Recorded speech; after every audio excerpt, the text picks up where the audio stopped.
Hey guys, today I'll show you a horror thriller TV series named The Adrenaline's Night of AKB Horror. Spoilers ahead, watch out and take care. The first story begins with two best friends, Amy and Kaoru, who both dreamed of becoming hairdressers. After high school, they attended vocational school together, worked at the same salon part-time, and fantasized about one day owning their own shop. They promised to work hard together to achieve their goal. But a few days ago, Kaoru was struck and killed by a truck driver who had fallen asleep at the wheel. Afterwards, Kaoru's mother came to the apartment the two girls shared. While packing up Kaoru's belongings, she gave Amy a pair of scissors, explaining that Kaoru's wish had been to cut Amy's hair, a dream that could no longer be realized. That evening, Amy received a call from her father, who suggested that since she had given up on vocational school, she might as well come back home. But Amy, devastated by her friend's death, had lost all motivation and was merely getting by on odd jobs. After hanging up, Amy went to the shower. As she was washing her hair, two extra hands appeared from behind and began lathering her hair. Later, as she was drying her hair in front of the mirror, she heard the sound of scissors snipping behind her. She turned to check and touched her hair, discovering that large sections had been cut off. The snipping sound came again, and more of her hair fell. Terrified, Amy quickly rinsed her hair again. When she looked up, she saw the scissors Kaoru's mother had given her, wondering how they got there. She slowly turned around, but nothing was amiss. After putting the scissors away, she passed the mirror again and saw the ghost of her deceased friend, Kaoru. Amy screamed at her full chicken lungs and fainted. When she awoke, Kaoru was standing behind her with the scissors, asking why she had given up on their dream. Kaoru then began cutting Amy's hair, relentlessly questioning her. Amy explained that she had lost all hope after Kaoru's death. Kaoru then released her. Just as Amy thought she was safe, Kaoru held up the scissors and told her that they would still open a salon together, but it would be in the spirit world. The second story begins with the sound of slurping noodles being constant at the popular ramen shop, which sold hundreds of bowls daily, all thanks to the secret soup recipe created by the young shop owner. Customers who visited might not finish their noodles, but they always drank every last drop of the soup. Mitsu was a waitress there who idolized her boss, both for his handsome looks and his wealth. Being a materialistic woman, Mitsu was determined not to miss any opportunity for a better life, and repeatedly hinted at her hormone interest in his hormone-radiant muscles. One day, the other waitress called in sick, leaving just Mitsu and the owner to run the shop. They worked from day to night, and when they finally had a moment alone, Mitsu began her seduction attempt. She tried cute expressions, a coquettish way of speaking, and deliberate physical contact, but the owner remained unmoved. Mitsu had to resort to her ultimate plan. She told him she would do anything if he would just teach her the secret soup recipe. Unable to refuse, the owner took her back to his smelly home. Upon arriving, Mitsu saw that the owner lived in a huge mansion, the very kind she had always dreamed of, which strengthened her resolve to win him over. She went to the bathroom to touch up her makeup, unbuttoned her mini shirt, and adjusted her clothes to be more revealing, fully intending to seduce him and have a baby with him. She even fantasized that he had fallen in love with her at first sight during her job interview, which was why he hired her. Coming out of the bathroom, Mitsu smelled a unique, fragrant aroma that she recognized from the ramen shop. She immediately thought of the secret broth. Determined to find out why it was so popular, she followed the scent deeper into the house. Although the owner had warned her not to enter any rooms besides the bathroom, Mitsu, already considering the place her own, ignored him. Following the smell, Mitsu came to a room where she found a large vat of the secret soup. She took a sip and was blown away by the exquisite taste. As she went for a second taste, a human hand suddenly floated up from the bottom of the pot, causing her to recoil in horror. It was then she noticed blood stains on the floor and a cell phone, which she recognized as belonging to the other waitress. She realized the other waitress wasn't sick, but had been turned into soup stock. At that moment, the owner found her. He revealed a sinister expression, reminding her that she wanted to learn the secret recipe and had said she would do anything for it. He told her that now was the time. Mitsu tried to flee, but as she turned, she saw a corpse wrapped in aluminum foil behind a curtain. She ran back towards the entrance, but the owner had already locked it. With no way out, she was trapped like a fragile chicken, and her frantic attempts to escape were futile. She hid in an unlocked room, praying the owner wouldn't find her, but she could hear his footsteps approaching. Standing outside in the hallway, the owner shared the two key principles of his soup-making experience. First, youth makes the soup fresher, and second, women make a better broth than men. He explained that was the entire secret to his family's recipe. Mitsu was killed, but the ramen shop's business continued to boom with a new waitress. And whenever the new girl was working diligently, the owner would stand behind her, a terrifying smile on his face. The third story begins with a delivery man ringing Anna's doorbell, explaining that the next-door neighbor wasn't home. He asked if he could leave a package with her to pass on later. Thinking it was a simple favor, Anna agreed. That night, while carefully painting her nails, Anna was startled by a noise coming from the box. The next day, she urgently rang her neighbor's doorbell to return the package, but no one answered. Seeing newspapers stuffed in the mail slot, it was clear no one had been home for a long time. Another day passed. Early in the morning, Anna was woken by a sound and thought a burglar was in the house. She grabbed a baseball bat for self-defense, only to discover the noise was again coming from the box.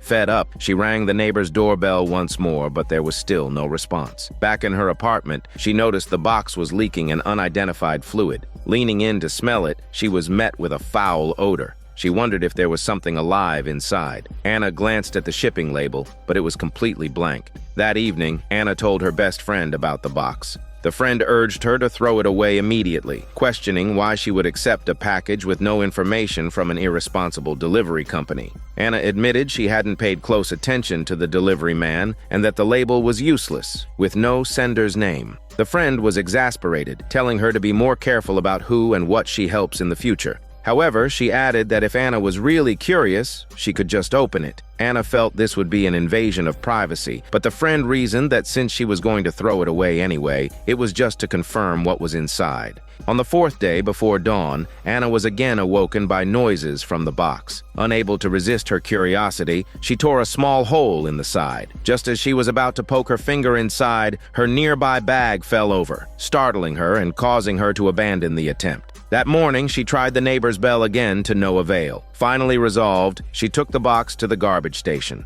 As she turned to leave, her friend's words echoed in her mind. She walked back, intending to open it, but a woman tapped her on the shoulder and told her it was a non-combustible garbage day. Defeated, Anna had to carry the box back home. Back inside, she thought she might as well open it. But as she tore the tape and prepared to look inside, a hand suddenly shot out, startling her awake. It was just a nightmare. Growing increasingly frustrated, she carried the box outside, determined to be rid of it. Just as she tossed it, her phone rang. It was her friend who, for some reason, just kept urging her to see what's inside.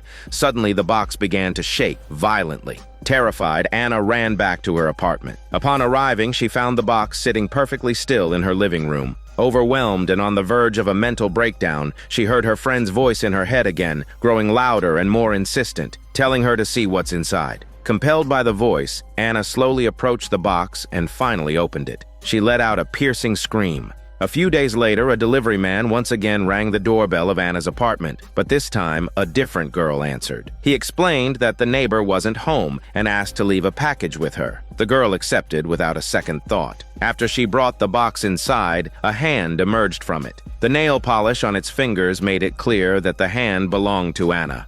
The fourth story begins with Konishi, who lived alone, getting ready for bed when the phone rang. Annoyed, she got up to answer it. A man's voice on the other end asked if she was her girlfriend. After learning he had the wrong number, the man explained his story. His girlfriend had died in a traffic accident 2 years ago. Recently, he had been wet dreaming about her every night, and in his wet dreams, his girlfriend had told him to call her. So he dialed her old number, hoping to hear her voice one last time. He added that today was the day they had planned to get married, and he began to cry like a giant baby. Moved by his devotion, Konishi ended up talking with him for a while. Before hanging up, the man promised he wouldn't call again. After the call, Konishi found herself envying the woman for having been loved so deeply. The next day at 1:00 a.m., Konishi, already in bed, was woken again by the ringing phone. She didn't want to get up, but suddenly she heard a woman's voice answer it. Instantly wide awake, Konishi slowly got out of bed and peeked out of her room. She saw a woman on the phone and quickly ducked back in fear and farts. When she calmed down and looked again, no one was there.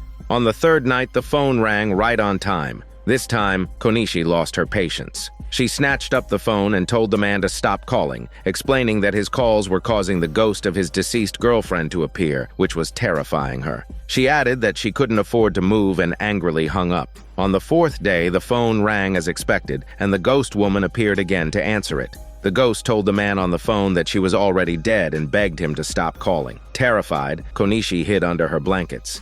On the fifth night, Konishi sat by the phone and answered it herself, once again begging the man not to call anymore. The man said this would be the last time and asked if he could come to her apartment to see his deceased girlfriend one last time. His sincerity moved Konishi, and she agreed to meet him the next day. A short while later, there was a knock at the door. When Konishi opened it, it wasn't the man, but the ghost of his girlfriend. Frightened, Konishi fled to her room. The ghost followed her and explained that her boyfriend had told her in a dream that he would call the house, which was why she had been secretly answering the phone. It turned out that the man had also died 2 years ago. Just then, it struck 1 a.m., the phone rang again, and the house began to shake violently. When it stopped, Konishi turned around and saw the man's ghost. He looked at the stunned Konishi, said he missed her so much, and swiftly took her heavy body away.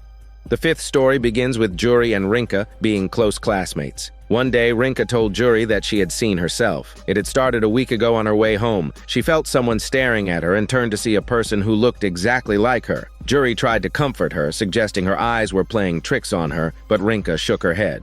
Juri then asked if she had perhaps seen a mirror, but Rinka's expression confirmed she was telling the truth. She had seen her doppelganger. It had happened several more times since. Rinka had researched it and learned the phenomenon was called a doppelganger, and that in the end, only one of them could survive. She also mentioned she'd had a series of recent accidents, including being pushed from behind while waiting at a crosswalk just the day before, nearly getting killed. She begged Juri to save her, but Juri's hesitant expression revealed her reluctance. Understanding, Rinka walked away. Worried something might happen to her, Juri chased after her. Just as she caught up, a school desk fell from above, narrowly missing Rinka. Juri looked up at the rooftop and saw a girl who looked identical to Rinka standing there. Only then did she believe Rinka's story. The next day, Rinka didn't come to school. Juri asked other classmates, but no one seemed to care. Thinking about it, Juri realized Rinka was usually isolated by the others and she was her only friend. Juri was the only one who noticed her absence and was worried. She tried calling Rinka's phone, but there was no answer, and no one responded when she rang her doorbell. She feared the worst, wondering if Rinka had already been killed by her other self. A few days later, Juri received a call from Rinka. She was alive and invited Juri to her house. Rinka looked haggard and disheveled. She told Juri she had found a way to avoid being killed. She had to kill the doppelganger first. However, she couldn't do it herself, as killing her own double would cause both of them to disappear. So she asked Juri for help. Juri was shocked at the thought of murder, but Rinka insisted it was just her shadow, a being that shouldn't exist. Juri was still hesitant. Seeing her indecision, Rinka pulled a dagger from her bag and threatened to kill herself, which would also destroy the doppelganger. Unable to bear watching her friend die, Juri agreed. Rinka warned her that the doppelganger would try to trick her by claiming to be the real Rinka and that she shouldn't believe it. She had a plan. When she walked to a secluded spot, the doppelganger would appear and Juri should attack it from behind. The plan went smoothly. The doppelganger appeared and Juri ambushed it with a baseball bat. After the first blow, the double insisted that she was the real Rinka. Juri, expecting this, ignored her pleas and struck her again several times. Finally, the double lay motionless. Juri asked the Rinka standing opposite her why the body hadn't vanished. Rinka laughed and revealed that Juri had killed the real Rinka, which was why the body remained. Juri was devastated. The fake Rinka explained that she was a doppelganger from another world where she and Juri were not friends. In fact, that world's Juri was a terrible person. The doppelganger had come to this world for revenge and to eliminate her other self so she could stay. Soon after, the sound of police sirens filled the air and Juri was left to face the consequences of her actions. The sixth story begins with Asuka's best friend having moved. Visiting her new place, Asuka praised the rented room for its good lighting, convenient location, and cheap price. The friend's response was hesitant. She admitted it was a great place, except for one unsettling thing. She pointed to a corner of the ceiling, saying everything was great except for that stain because it looked a bit like a human face, and it was really creepy. Asuka stared at it for a long time, then suddenly asked her friend if she thought it might be a blood stain seeping through from the apartment above. The friend was even more terrified. Asuka laughed, saying it was just a joke. The friend felt helpless, unable to stop thinking about it. Asuka tried to comfort her by suggesting she think of the stain as a friend so she wouldn't feel lonely. The friend could only try to accept this and live with it. That evening, back at her own home, Asuka accidentally cut her hand with a peeler while preparing carrots. As she opened the first aid kit, she noticed a new stain on her wall, and it too had a face with a nose. She finally understood how her friend felt. A face-like stain was indeed terrifying. She moved a cabinet to cover it.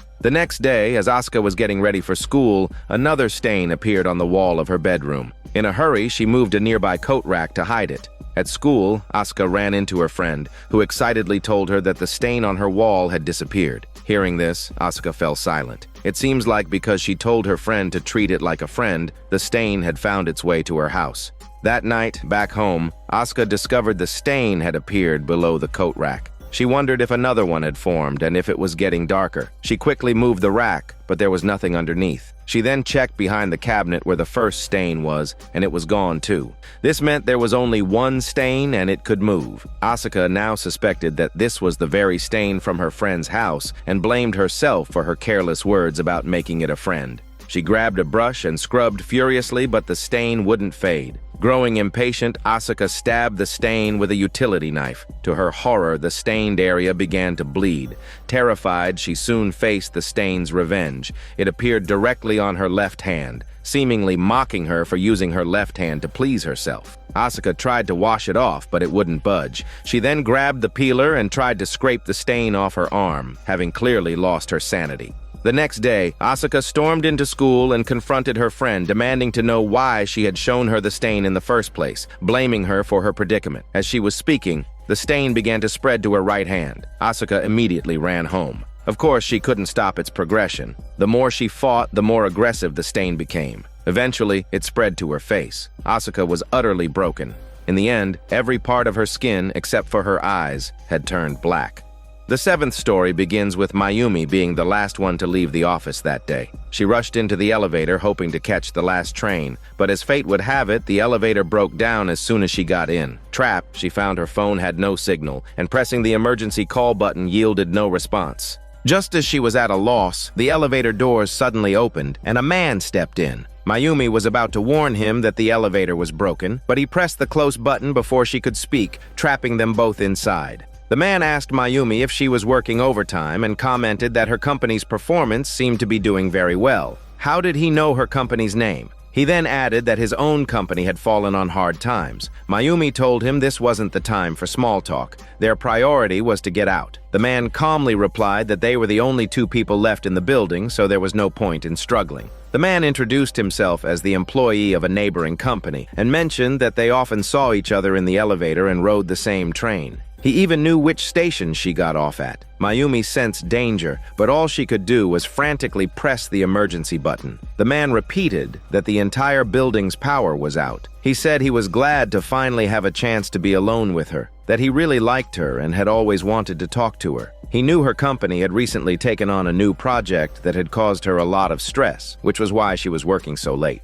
He revealed that the project was originally supposed to go to his company, but because it was given to hers, his company went bankrupt. Everyone was furious, and he became the target of their anger. He then began to laugh maniacally. Just then, a voice came from the emergency speaker, asking if anyone was there. Mayumi quickly cried out for help. The man threw her chicken body into a corner and began to choke her without hormone mercy, muttering that if he was going to die, they would die together. A short while later, the rescue center responded to Mayumi, saying help was on the way. The man stopped choking her and knelt to rummage through her purse, finding a bandage to cover the elevator's camera. He told her he was thrilled to be alone with her and even asked her to marry him. Pushed to her limit, Mayumi frantically threw things at him. Her resistance had some effect. She managed to tear off the bandage covering the camera. Then someone knocked on the elevator door. It was the rescue team. Seeing a glimmer of hope, Mayumi pounded on the door and screamed for help, but the people outside said they would have to wait a little longer. The customer service representative from the emergency center began to explain that police and the rescue team were on site. There had just been a suicide in the building. A man had jumped and hit the power lines, causing the outage.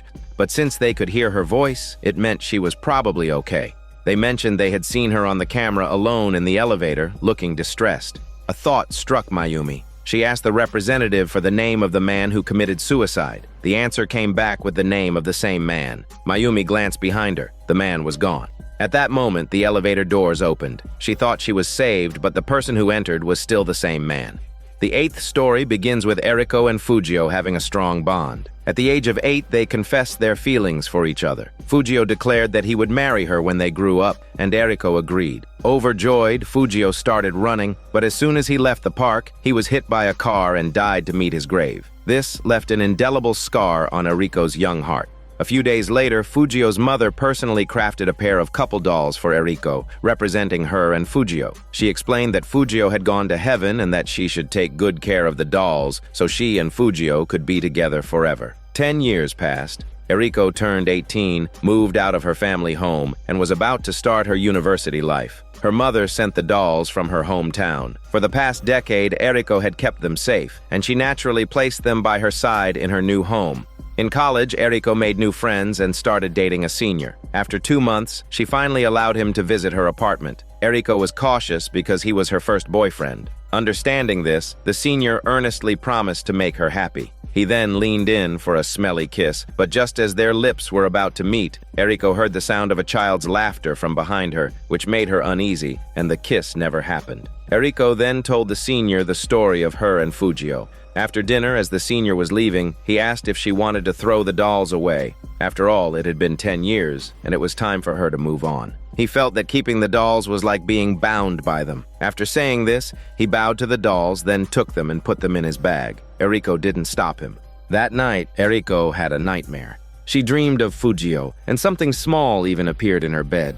Startled awake, she went to the living room for a drink of water when she received a call from her classmate saying the senior had been hit and killed by a large truck on his way home. The news was so shocking that Eriko dropped her cup. She was overwhelmed with grief for her senior. Just then, she heard the child's laughter again. She felt something on her back and pulled it out from under her clothes. It was the Fujio doll. Terrified, she threw it to the ground. To her horror, the doll's eyes moved and it said Eriko was his bride. The next day, when her classmate came to ring her doorbell, Eriko was gone. She had been absorbed into the female doll, becoming Fujio's bride. The 9th story begins with Mickey, one of the most popular young idols of the moment, who was a guest on a talk show being filmed in a studio. The atmosphere was pleasant, and Mickey was cooperative through the various segments. However, when the host asked if she had ever done something terrible in a fit of anger, she quickly denied it. But when a live feed of her home appeared on screen, Mickey became tense. Without her permission, the show had gone to her house. Although she wanted to stop them, it was a live broadcast, so she had to endure it for the time being. The camera followed the host into the living room. The messy state of the room was seen as endearing by others, but Mickey remained expressionless. Then the host noticed a package by the wall. Opening it, he found a set of golf clubs. He was about to examine them further when Mickey sternly stopped him. Sensing her anger, the host backed off. The camera then moved to her bedroom door. Despite her shouting that they couldn't go in, the host ignored her and opened the door. The bedroom was clean and tidy. The host was about to search for Mickey's secrets when a short-haired woman appeared, identifying herself as Mickey's roommate. Seeing Mickey's face grow darker, the host in the studio quickly cut to a commercial. Mickey, no longer caring about the broadcast, rushed home. Meanwhile, back at her house, the crew members realized that after her initial appearance,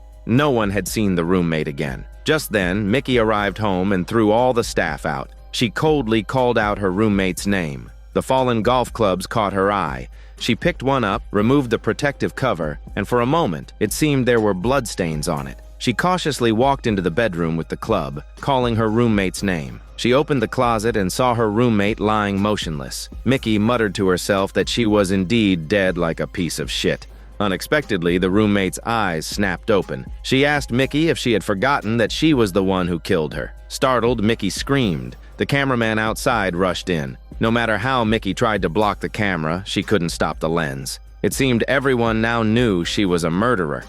The 10th story begins with Yukari and her boyfriend going exploring in a notorious suicide spot. They drove, looking around for something thrilling. As the boyfriend drove on, Yukari felt they were on the wrong path, but the GPS showed they were on the planned route. The next second, however, the car's icon on the map veered off the road. As they stared at the strange navigation, a figure seemed to appear in front of the car. The boyfriend slammed on the brakes. They thought they had hit someone. The terrified boyfriend told Yukari to get out and check. She looked in front of and behind the car but saw no one. Then, behind the car, she saw a strange doll hanging from a tree with some scattered items on the ground. Yukari went back to the car to get a flashlight, but her boyfriend told her to get back in quickly, so she did. They continued driving through the dark forest, but it seemed they had been on this road before. The atmosphere in the car grew tense. Yukari, still shaken by the collision, wanted to call the police, but her boyfriend argued that there was no one on the ground and told her not to say anything.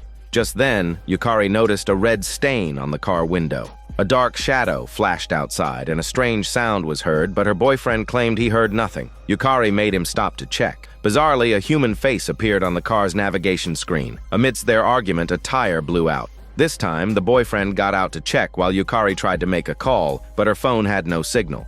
A strange figure drifted past the car outside. The boyfriend checked the tire and found nothing wrong, but when he reached inside, he pulled out a handful of hair. He screamed and ran off. Yukari was about to get out of the car when her boyfriend's call came through. He was screaming for her to save his shitty life. Just as she was about to get out, she found the car doors were locked. Looking into the distance, she saw her boyfriend hanging from a tree. Immediately after, countless ghosts appeared outside, pounding on the car windows.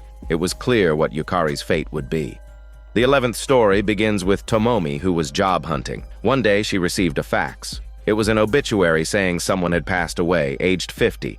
Busy with an upcoming interview, she didn't think much of it, just called her mom on the way to ask if she knew the person on the fax. Her mom didn't, so they assumed it was sent by mistake. After a long day, Tomomi came home and collapsed on her bed, but she couldn't rest yet. She had to fill out an application for her next interview. As she worked, she glanced at the fax machine and saw another death notice. This time, it was for a different person. Comparing the two sheets, Tomomi noticed the sender's ink was too faint to be legible on both. She told her best friend about the spooky messages. They made some wild guesses but couldn't figure it out and decided to treat it as harassment. The friend took out her phone and suggested Tomomi look it up online. Back home, Tomomi found the death notices she had thrown away. Soon, a new one arrived from her fax machine. Tomomi laid out all 3 names and searched for them online in order. The information showed that the first 2 people had indeed died, but there was no information about the third person's death yet. Looking at the notices, Tomomi saw a common thread. The date of death was always the day after the fax was sent. This meant the faxes were death predictions. Tomomi told her friend about her discovery, but the friend didn't believe her. Soon after, Tomomi received more death notices from her fax machine, and finally, one with her own name on it. It said she would die in a traffic accident, but the time was not specified. At this point, Tomomi lost her composure. She unplugged the machine, but it kept running. Finally, she smashed it. The next morning, she woke up and nothing had happened. Relieved, she got ready to go to her interview. On the way, she received a call from her friend who asked how she was. Tomomi said she was fine and had taken care of it. The friend quietly complained that she shouldn't play such strange jokes in the future. She had also received a death notice, and the name on it was Tomomi's. She had been so scared she called her immediately, but hearing she was okay now was a relief. Hearing this, Tomomi suddenly stopped in her tracks. The next second, a car crashed into her. The death notice had come true. The 12th story begins with a girl having been raised by her grandmother. Even after moving in with her parents, she called her grandmother every day. But for the past 3 days, no one had answered the phone. Worried something had happened, the girl returned to the countryside from the city. When she arrived, she rang the doorbell, but there was no answer, so she let herself in. She called out for her grandmother as she searched the house. The living room and kitchen were empty, but she could hear the constant buzzing of flies. She then went to the backyard, intending to check the storeroom. Just as she was about to enter, a voice from behind told her not to open it. Her grandmother had finally appeared. She warned the girl that she must never go into the storeroom. The girl nodded and agreed. The girl was a good girl. Happy to be visiting, she helped her grandmother with the dishes, gave her a massage to ease her joints, and volunteered to cook dinner. Her grandmother was very pleased with the girl's thoughtfulness and said her greatest wish was to see her as a bride. The girl promised that her grandmother must be there when it happens. That night, the girl was awakened by a nightmare. She went to the bathroom, and on her way back, she passed the corridor leading to the yard. She remembered her grandmother's warning about the storeroom, which only made her more curious. Driven by this curiosity, the girl opened the door and went inside. To her astonishment, she found her grandmother's dead body. No wonder her grandmother had stopped her during the day. She was already dead. But then who was the person sleeping in the bedroom?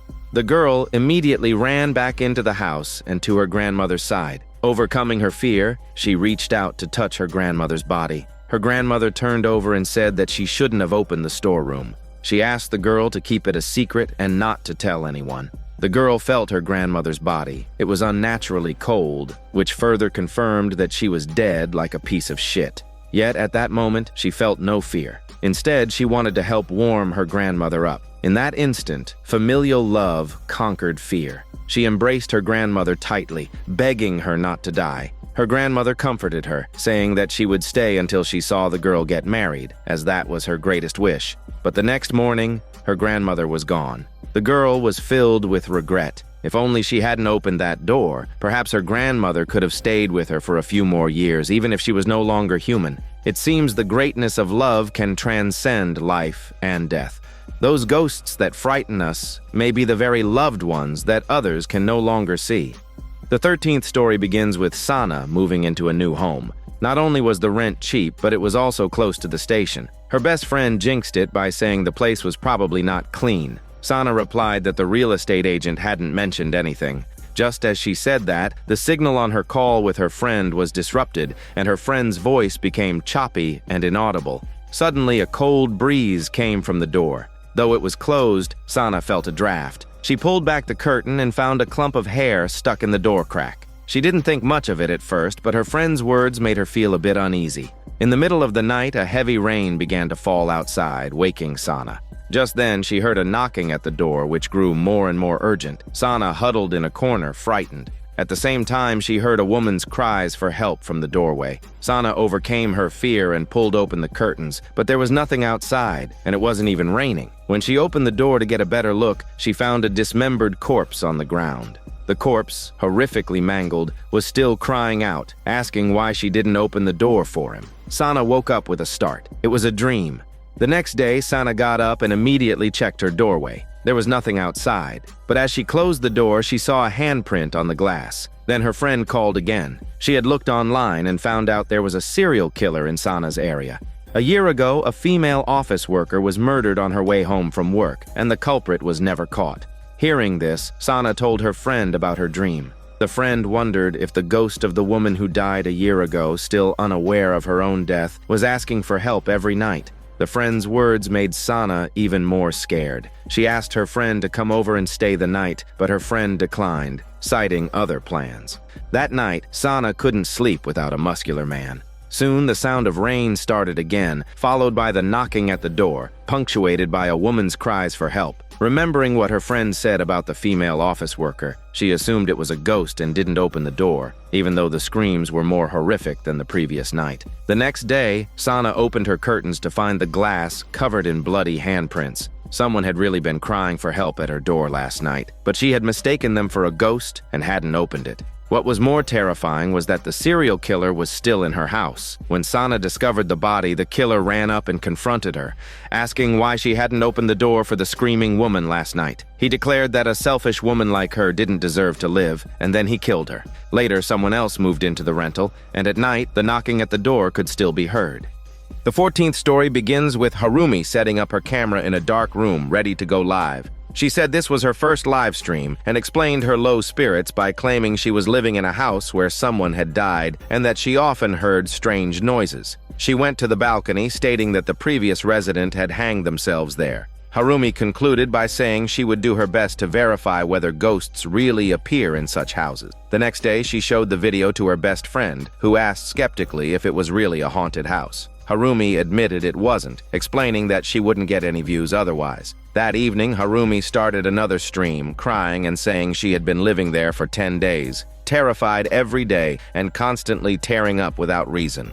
She claimed to have looked it up online and found it was a phenomenon called a spiritual disturbance, said to be caused by the resentment of spirits in haunted houses. After she turned off the camera and the lights came on, she wiped the eye drops from her face. Then, while editing the video, she considered adding a ghostly face but decided it was too much.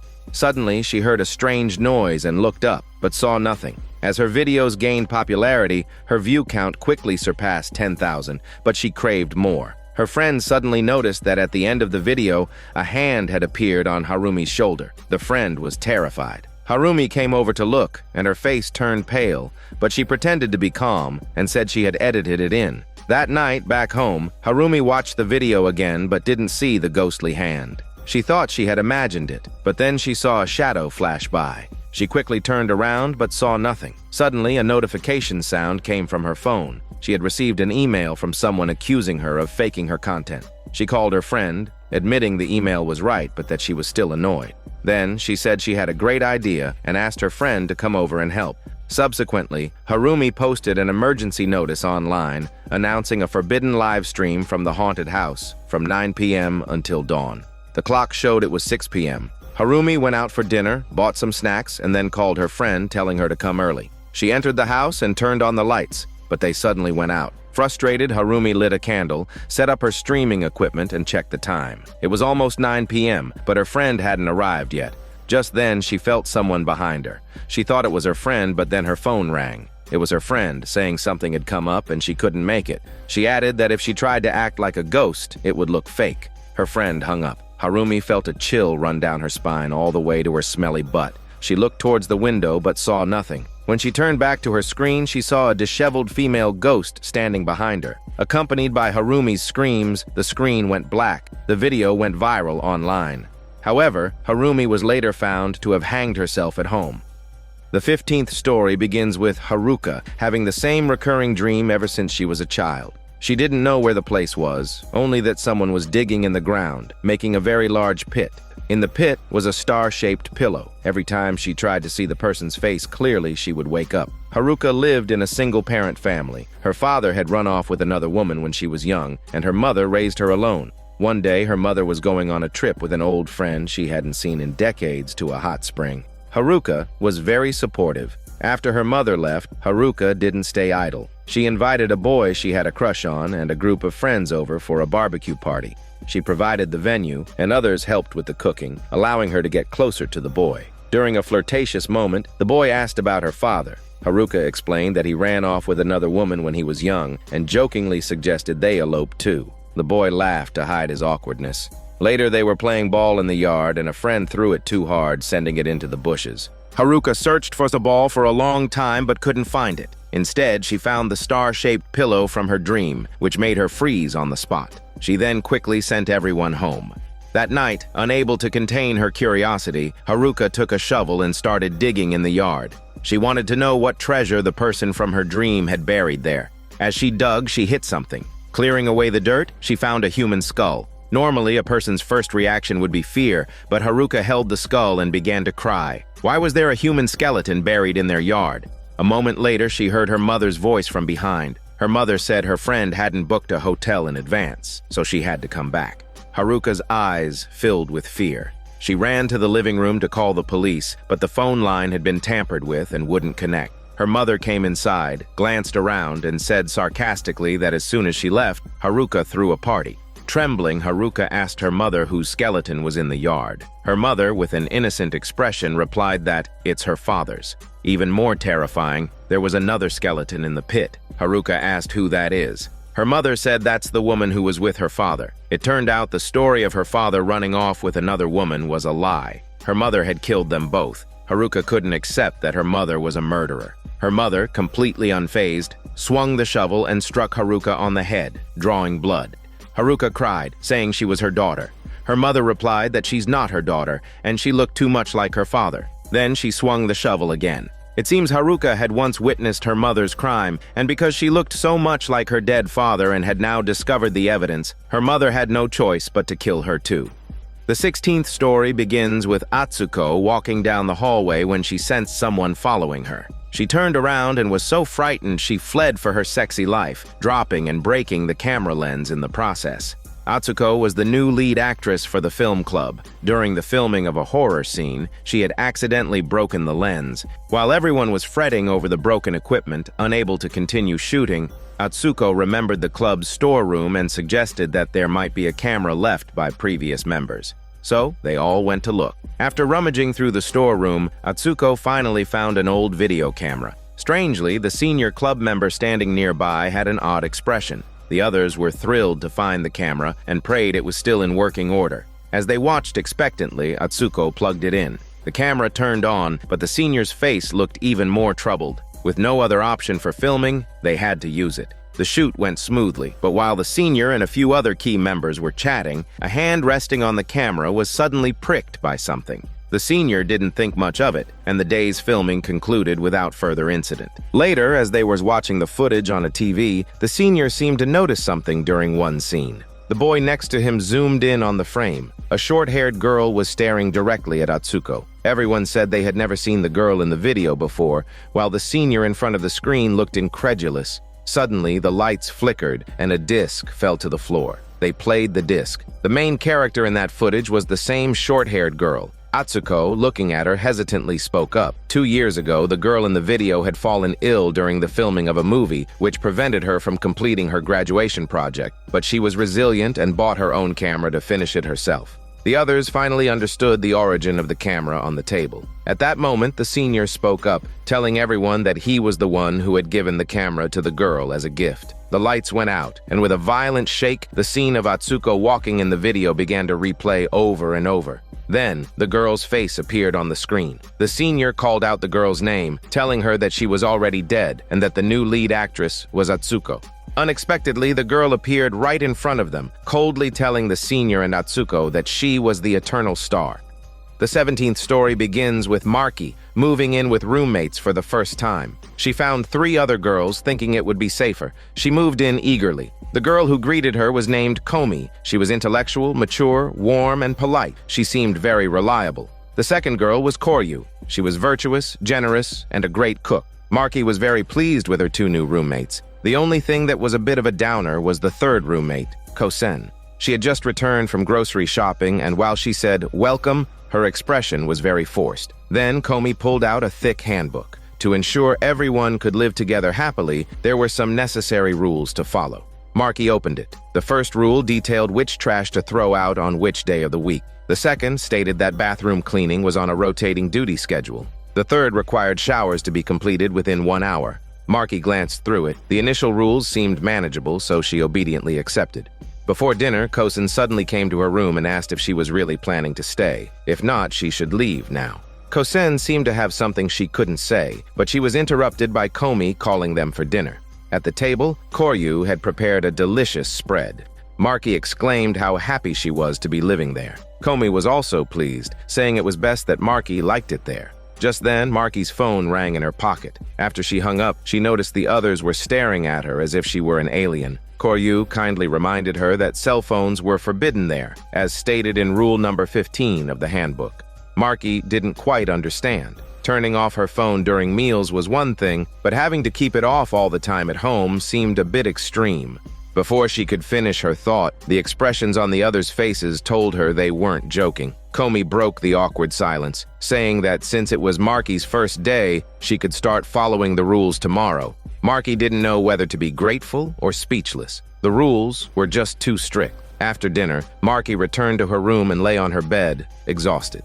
Since she had already agreed to abide by the rules, she had no choice but to continue reading the handbook. At first, the rules were relatively normal, like no smoking indoors and no pets. But the further she read, the more absurd they became. No flirting with the opposite sex, no dating, meals must be prepared for 4 people, and eating was only allowed when all roommates were present. As she was expressing her disbelief, Kosen came to her door. Maki, holding the handbook, asked Kosen if this was for real. Kosen gestured for her to be quiet, as speaking loudly was also forbidden. Maki was dejected. She was already finding it hard to continue. Kosen was about to comfort her when Komi suddenly entered, interrupting them. She warned Kosen that she was not allowed to leave her room after 9 p.m. Kosen, terrified, quickly apologized and returned to her room. The next day, as Maki was getting up to wash, Koryu suddenly appeared and turned off the faucet. She said that when filling a cup with water, it couldn't exceed 100 ml. Also, her skirt was 2 centimeters too short and was in violation of the rules. Maki finally couldn't take it anymore. What kind of ridiculous rules restricted her freedom of movement? Koryu replied, "This is a shared house, and that was to be expected." Furious, Maki left the washroom, only to see Komi in Kosen's room packing her things. Maki asked Komi where Kosen had gone. Komi smiled at Maki and said Kosen had broken the rules. She then pointed to rule number 70 in the handbook. Violators shall be punished by death. And rule number 71, private alteration of the handbook is prohibited. This meant Cozen was dead. Comey slowly leaned in towards Marky's ear and said Cozen's body was still in the bathroom and asked her to dispose of it. Terrified, Marky fled for her shitty life. She didn't get far before Comey appeared behind her and killed her. It turned out that rule number 99 stated that the contract with this house cannot be terminated until death. The 18th story begins with Keiko being a low-level employee at an ordinary company. She had no friends, no social life, and no money, living a dull and repetitive life between home and work. Her only interest was buying lottery tickets, dreaming of one day winning the 300 million grand prize. For her, buying lottery tickets offered a glimmer of hope in an otherwise unpromising life. One day, on her way home from work, just as she reached her front door, a salesman called out her name accurately. Keiko politely took his business card. Seeing it was for stock sales, she tried to hand it back, but the salesman insisted, saying he was just stopping by to say hello and offered her a small gift. Back home, Keiko opened the gift box to find a box of expensive-looking candies along with a flyer for stock investments. She wondered why a salesman would target her when she wasn't their ideal customer. She glanced at the losing lottery ticket in her hand, sighed, and placed it in a metal box with all the other losing tickets she had collected over the years. The next day, as Keiko was leaving for work, she felt someone behind her as she locked the door. She turned to see a strange, disheveled woman. The woman told Keiko that possessing a huge sum of money was an unclean thing, and held out a donation box, telling Keiko to put all her money and desires in it. Then she became extremely agitated and lunged at Keiko, trying to choke her. Terrified, Keiko broke free and ran. Just then, her mother called, accusing her of being distant for not telling her about winning the 300 million prize. Keiko was bewildered. She hadn't won anything and told her mother to stop listening to rumors. Her mother assumed Keiko just didn't want to share the money. Seeing no point in explaining, Keiko angrily hung up. As she turned, she saw the strange woman again, staring at her and muttering the word unclean. At the office, Keiko complained to her colleague about her mother, insisting she hadn't won 300 million. Just as she finished speaking, yesterday's salesman showed up at the company. Afraid of disturbing her colleagues, Keiko took him outside to talk. This act drew the attention of everyone in the office, and now the whole company believed Keiko had won the lottery. After the salesman left, Keiko was pouring water in the break room when her colleague approached her. The colleague said she was in a financial crisis, and since Keiko had won 300 million, she should lend her some. Keiko had to explain over and over that she really hadn't won. During the struggle, she accidentally pushed her colleague, who fell and spilled freshly boiled water on her face. Over a non-existent sum of money, Keiko had found herself in a world of trouble. Finally, the workday ended. On her way home, she checked her phone and saw countless missed calls and messages from real estate agents and old classmates she hadn't spoken to in years, all asking for money. She wanted to ignore them all. Suddenly, Keiko felt someone following her. She ran home in a panic. As she was about to close the door, a hand jammed it open. It was the same strange woman asking for a donation. Keiko slammed the door shut and cautiously looked through the peephole. The woman was still there. As one problem subsided, another arose. Keiko turned on the lights in her room to find things scattered everywhere. It was clear her home had been broken into.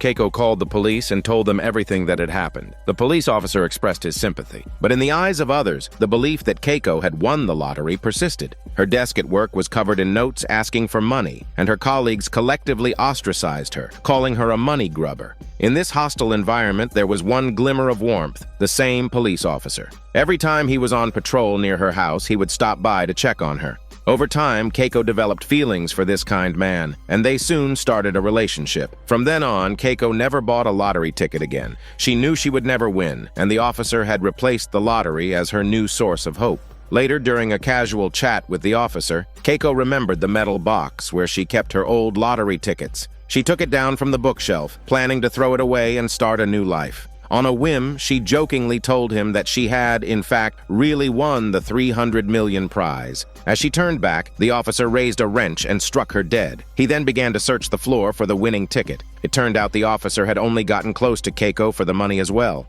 The 19th story begins with Yuki, who had just returned home to the sound of her parents arguing endlessly. She thought they would probably get divorced soon. She quietly backed away and called her boyfriend to vent her frustrations. But not only did the boy refuse to see her, he also broke up with her. Yuki was both angry and speechless, thinking that he must have cheated on her to have found someone new so quickly. Despite her parents fighting and being dumped by her boyfriend, she didn't feel like dying, but others were different. On her way back, Yuki saw a woman about to jump off a bridge. Yuki immediately ran to stop her. The woman said she had no reason to live anymore. To comfort her, Yuki said she had just been dumped and her parents were fighting at home, but even so, she had never thought of dying. The woman, seeing that this young girl was also in a miserable situation yet remained so optimistic, was unconsciously inspired by Yuki.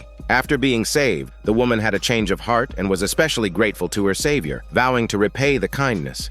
Yuki, having saved a life, found her own bad mood lifted, and her previous troubles seemed insignificant. The next day, at the part-time job she shared with her former boyfriend, their names were on the same shift. The two former lovers working together created an awkward situation. After work, the woman she had saved found Yuki. She suddenly asked if Yuki was satisfied with the work schedule, adding that it would be even better if she could get back together with her former boyfriend. It turned out she had deliberately arranged their shifts together. Yuki wondered why she would do that. The woman said it was to repay her back. Just then, a passing colleague asked Yuki who she was talking to alone. When Yuki turned around, the woman was gone. Soon after, the boy's new girlfriend had an accident. It was said her face was disfigured. Everyone was thinking about whether to go and comfort him. Yuki was hesitant. In a blink of an eye, the woman appeared. She told Yuki to comfort the boy while he was down, suggesting she might be able to win him back. Yuki said she had no such intention. The woman told her not to mind, as this was her way of repaying her.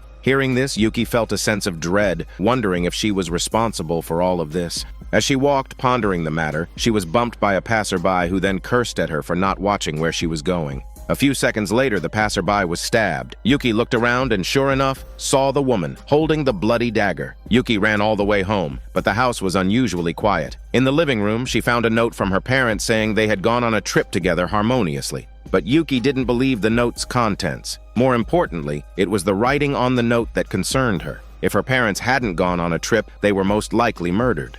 Suddenly, the doorbell rang. It was her again. Terrified, Yuki ran back to her room and called the police. She told them everything that had happened recently, how the person she saved was repaying her by killing people. The police officer listened with bewilderment and hung up, treating it as a prank call. Just then, Yuki saw a newspaper on the floor. The headline read, "Woman falls to her death, body found under Route 6. This meant that on that day, Yuki hadn't saved the woman at all. At that moment, the woman appeared in the house, shouting that she had come to repay her, and then swung an axe, bringing an end to Yuki. The 20th story begins with Nanako and her boyfriend Koji being at the stage of discussing marriage, so she was invited to his home to meet his parents. On the way, Nanako was very nervous, constantly asking Koji if her outfit was okay and if the local specialty she brought as a gift was appropriate. Koji patiently reassured her that everything was fine. His words helped calm her down a bit. Soon they arrived at the building where Koji lived. It was an old building, and upon closer inspection, the surroundings were terrible. Piles of garbage, randomly placed items, and a staircase covered in dust and fallen leaves. Despite this, Nanako went upstairs. She had hoped it would be better inside, but the environment in the building didn't improve. She also saw some strange people who stared at her in an unsettling way. The person who opened the door was Koji's mother, heavily pregnant, with a group of small children behind her. They were all dirty and thin, as if living in a slum. Nanako forced a calm expression and entered the house. She saw a yellowed wash basin, a grease-stained kitchen, and randomly placed tableware. Looking at the children, each one was listless. When the mother smiled, her teeth were black and yellow. Nanako quickly handed the specialty gift to the mother. Before she could finish her sentence, the children snatched it away and began to devour it voraciously, looking like hungry ghosts. The mother kicked the oldest child, scolding them for their behavior in front of a guest. Nanako, seeing this, could only say that she had brought too little. The mother then pulled Nanako to sit down for tea, but the teacup had a dead fly and a hair floating in it. Nanako glanced at Koji next to her. He was drinking his tea happily, even remarking how good it was to be home. Since there was nothing to talk about, Nanako commented that Koji had so many younger siblings with such a large age gap. The mother readily agreed, saying the gap was indeed large. The one in her belly would be about 20 years younger than the others. Koji added that because of the age gaps, they could dote on everyone.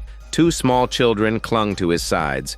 Soon, the head of the family, the father, returned. He came up and scrutinized Nanako, then threw a bag of bloody meat to the mother. Hearing that Koji had brought a girlfriend home, he had gone out to get something special. He invited Nanako to stay for dinner, and she felt she couldn't refuse. Later, as the mother started cooking, a child named Naruto tugged at her clothes from behind. After being scolded by his mother, Naruto ran over and hit his father. The father didn't retaliate, just coldly scolded him, and continued to pick the dirt from under his fingernails with a toothpick. He then started chatting with Nanako, asking if her university was a good one. Nanako humbly replied that it was impressive for him to support such a large family. The father said his children would at most finish middle school, after which they would have to start working to support the family. He believed that even graduating from a prestigious university didn't guarantee success, and said Nanako shouldn't have gone to college. After all, people can speak and survive on their own without education. That was their family's consistent educational policy. Nanako could only force a smile. Meanwhile, the boy named Naruto picked up a dead cockroach from the floor and put it in his mouth. Perhaps finding it unpalatable, the father said he would take Naruto out to play for a while. Later, the family began to eat. There was only one dish, carrots and tofu stewed with meat. Nanako glanced around. Everyone was eating with great gusto, while she alone had no appetite. She soon noticed that Naruto was not at the table. She asked the father where Naruto was. The father calmly replied that Naruto was useless, so he had thinned him out. He explained it was like farming, pulling out the extra seedlings so the rest could grow well. Hearing this, Nanako's heart sank, thinking that pulling out the extra might mean getting rid of him. She already had the worst-case scenario in her mind. To make matters worse, Koji, sitting next to her, asked what was wrong, as if this was normal practice elsewhere. Nanako still couldn't believe it and directly asked if they had killed someone. The father clarified that it was thinning. Nanako suddenly realized something. She wondered if the meat on the table could be Naruto's. The thought made her stomach turn, and she ran to the bathroom and vomited uncontrollably. When she got up to flush the toilet, it seemed to be clogged. Not only did the water not go down, but it brought up things from the drain. The water instantly turned red and an eyeball floated to the surface. Nanako screamed at her full chicken lungs and quickly tried to open the bathroom door to escape, but the entire family was waiting for her outside. The father said this was how they had always done things. Nanako couldn't take it anymore. She had to leave immediately and call the police. Koji grabbed her. The father complained that Koji had brought home a useless girl, and useless children had to be eliminated. Then the whole family worked together to drag Nanako back into the house. With a scream, the scene cut to the police. A reporter at the scene was broadcasting live about the arrest of a suspect in a family massacre. The suspect was staring blankly, expressionless. According to the report, a neighbor had heard screams from the house and called the police. When the police entered, they found the bodies of 10 family members. In the closets and under the floorboards, they also discovered a large number of skeletal remains, initially estimated to be from over 30 individuals. It seems this wasn't the first time Koji had brought a girl home to meet his parents. The 21st story begins with Yuki living in a happy family of 4 with her gentle parents and a cute younger sister. She could have continued to live this happy life until one morning she asked her mom what day it is today. The whole family just stared at her blankly. Forgetting the day of the week should be a normal, trivial thing, so why did her parents and sister give her such a strange look? However, their strange looks didn't stop there. In the afternoon, her mother gave her an odd glance when she felt dizzy. That evening, when her father came home, he looked at her with a worried expression. Her mother even whispered behind her back that she might have anemia. Yuki quickly explained that she was fine, but her parents' worried frowns didn't ease. Gradually, Yuki realized their gazes were a mix of concern and something else, as if they were treating her as an outsider. At dinner, everyone suddenly stared at her without moving. She put a piece of meat in her mouth but spit it out the next second. The meat tasted awful. Yet her parents and sister ate it with relish, constantly murmuring how delicious it was. Yuki thought it was due to her dizziness and decided to take a hot bath and go to bed. However, to her surprise, when she took off her clothes, her arms were covered in black spots. Her sister was peeking at her from behind with a cold expression.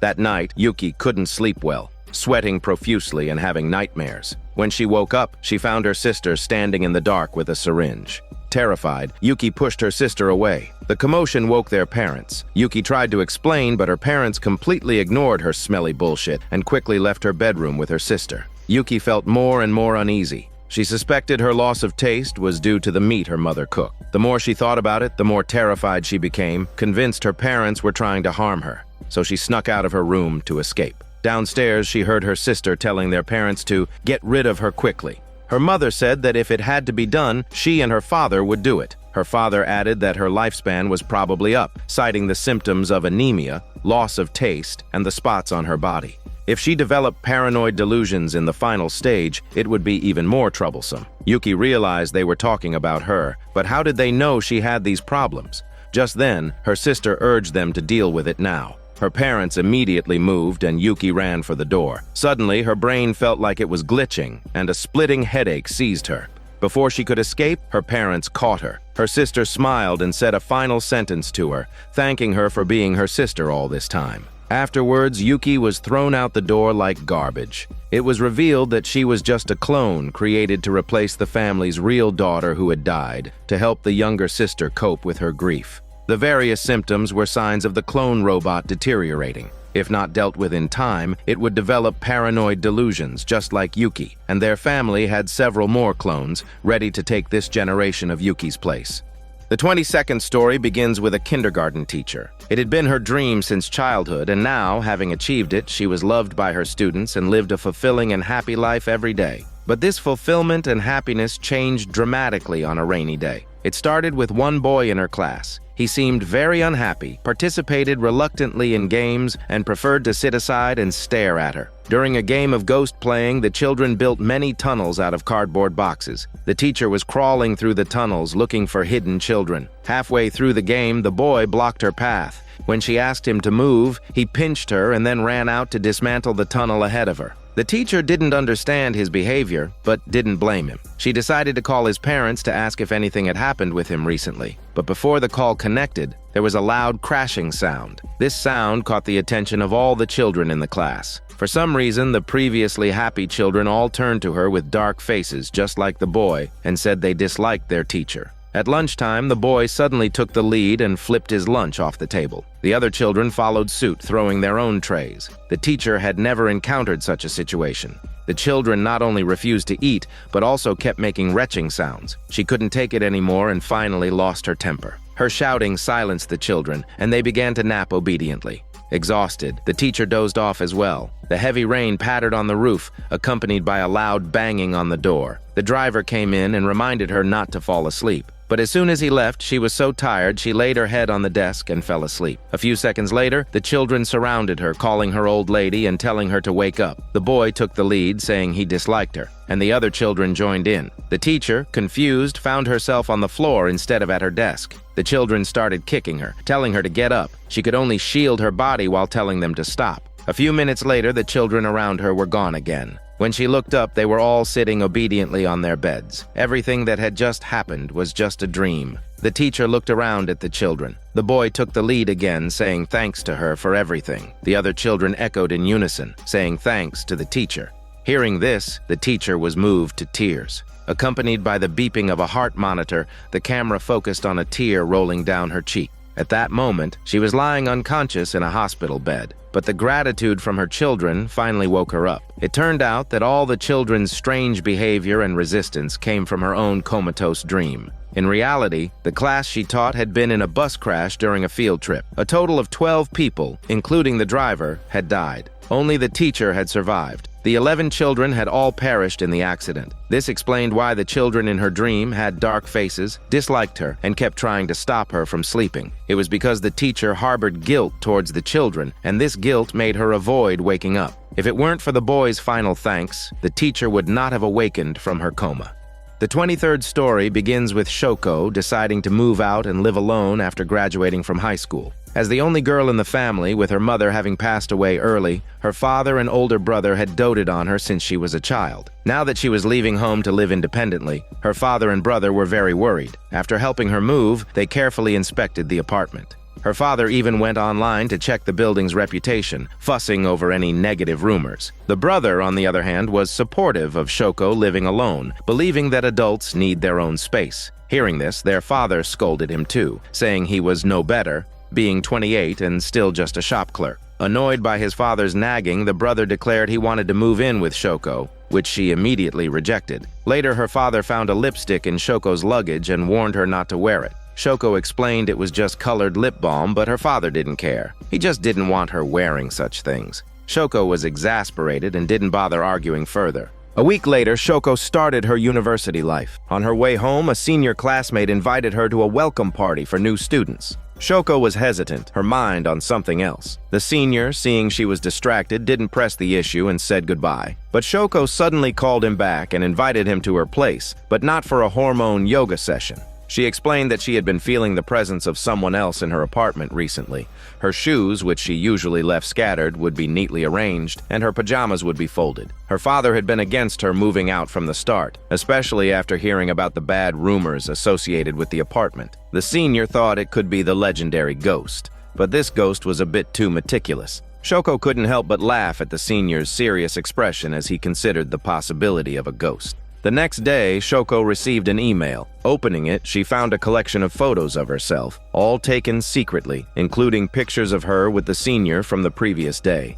She called him over again. If there were photos, it couldn't be a ghost. Studying the angles of the photos, it seemed the person was hiding inside Shoko's apartment. The thought sent a chill down Shoko's spine all the way to her butt. Just then, she received a call from her father. He said he had also received a bunch of photos of Shoko with a man and scolded her, asking if the only reason she wanted to live alone was to make it convenient to have a boyfriend over. Shoko apologized to her father, but stressed that the issue wasn't her living alone, but who was secretly taking pictures of her. Her father insisted they meet at their usual family restaurant. Shoko said goodbye to the senior, explaining she had to go out. The senior suggested he stay behind. If Shoko left, the stalker might appear. So he decided to stay at her place to look for any suspicious people while Shoko went to meet her father. The senior waited until dark for Shoko to return. He explained that while Shoko was on the phone with her dad that afternoon, he had smelled a strange odor. After she left, he confirmed it again and made a new discovery. He led Shoko to a closet. Opening it, they found signs that someone had been living inside.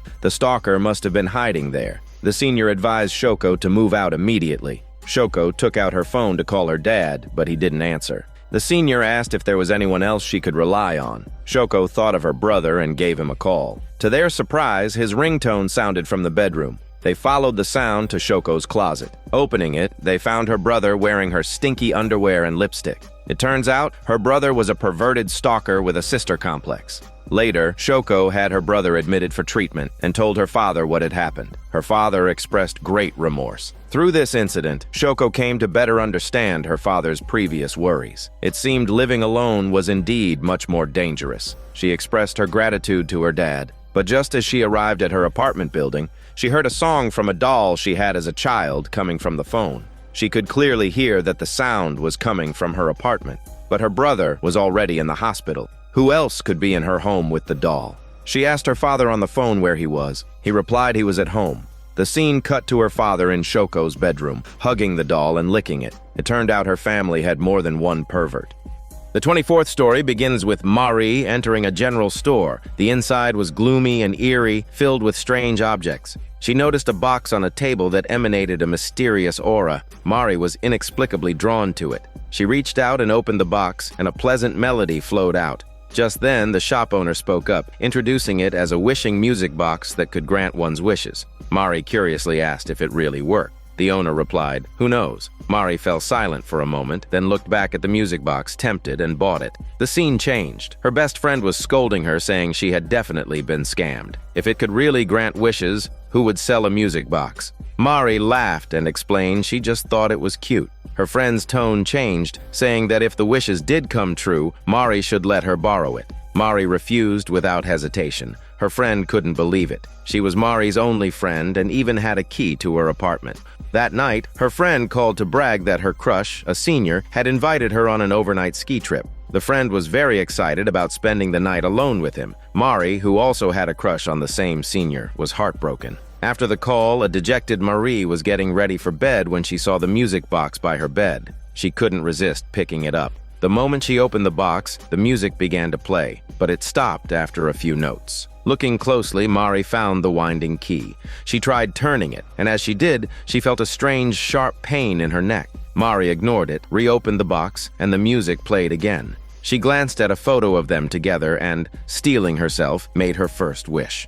The next day in the cafeteria, her friend, looking constipated, told Mari that the senior had canceled their date for some reason. Mari secretly rejoiced, thinking the music box's wish had come true. Her friend consoled herself, saying it was for the best, since she and the senior were going to perform on stage together soon, so she could just practice more in the coming days. Mari's good mood instantly vanished. Back home, she stared intently at the music box. After a moment of hesitation, Mari began to turn the key. Bizarrely, as the key turned, her own head began to turn with it. Mari didn't notice this. When the key was fully wound, she felt the sharp pain in her neck again.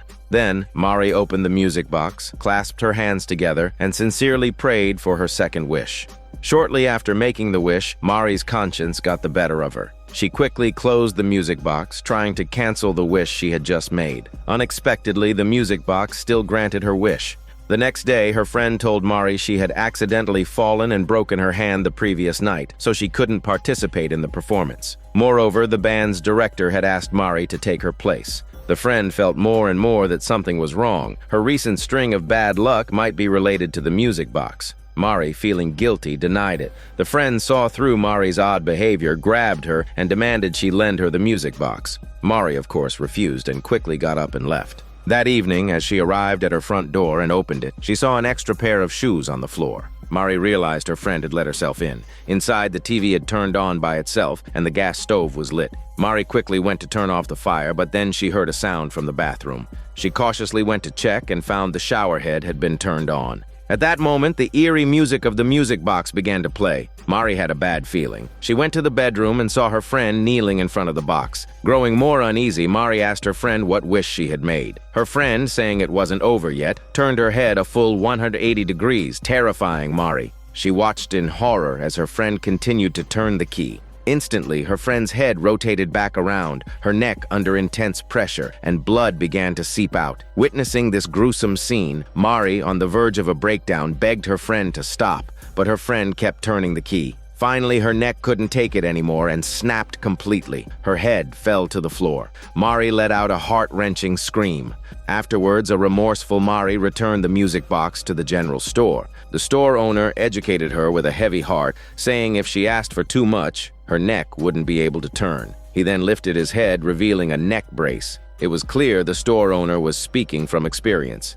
The 25th story begins with a woman opening her eyes to find herself imprisoned in a sealed room, her limbs locked in iron chains. She struggled desperately, and to her surprise, the chain on her right hand broke free. As she caught her breath, she noticed a number 1 pasted on the ceiling. The screen went black. The second time she opened her eyes, after her cries for help went unanswered, the woman used her celebrity status to issue warnings to whoever was outside the door.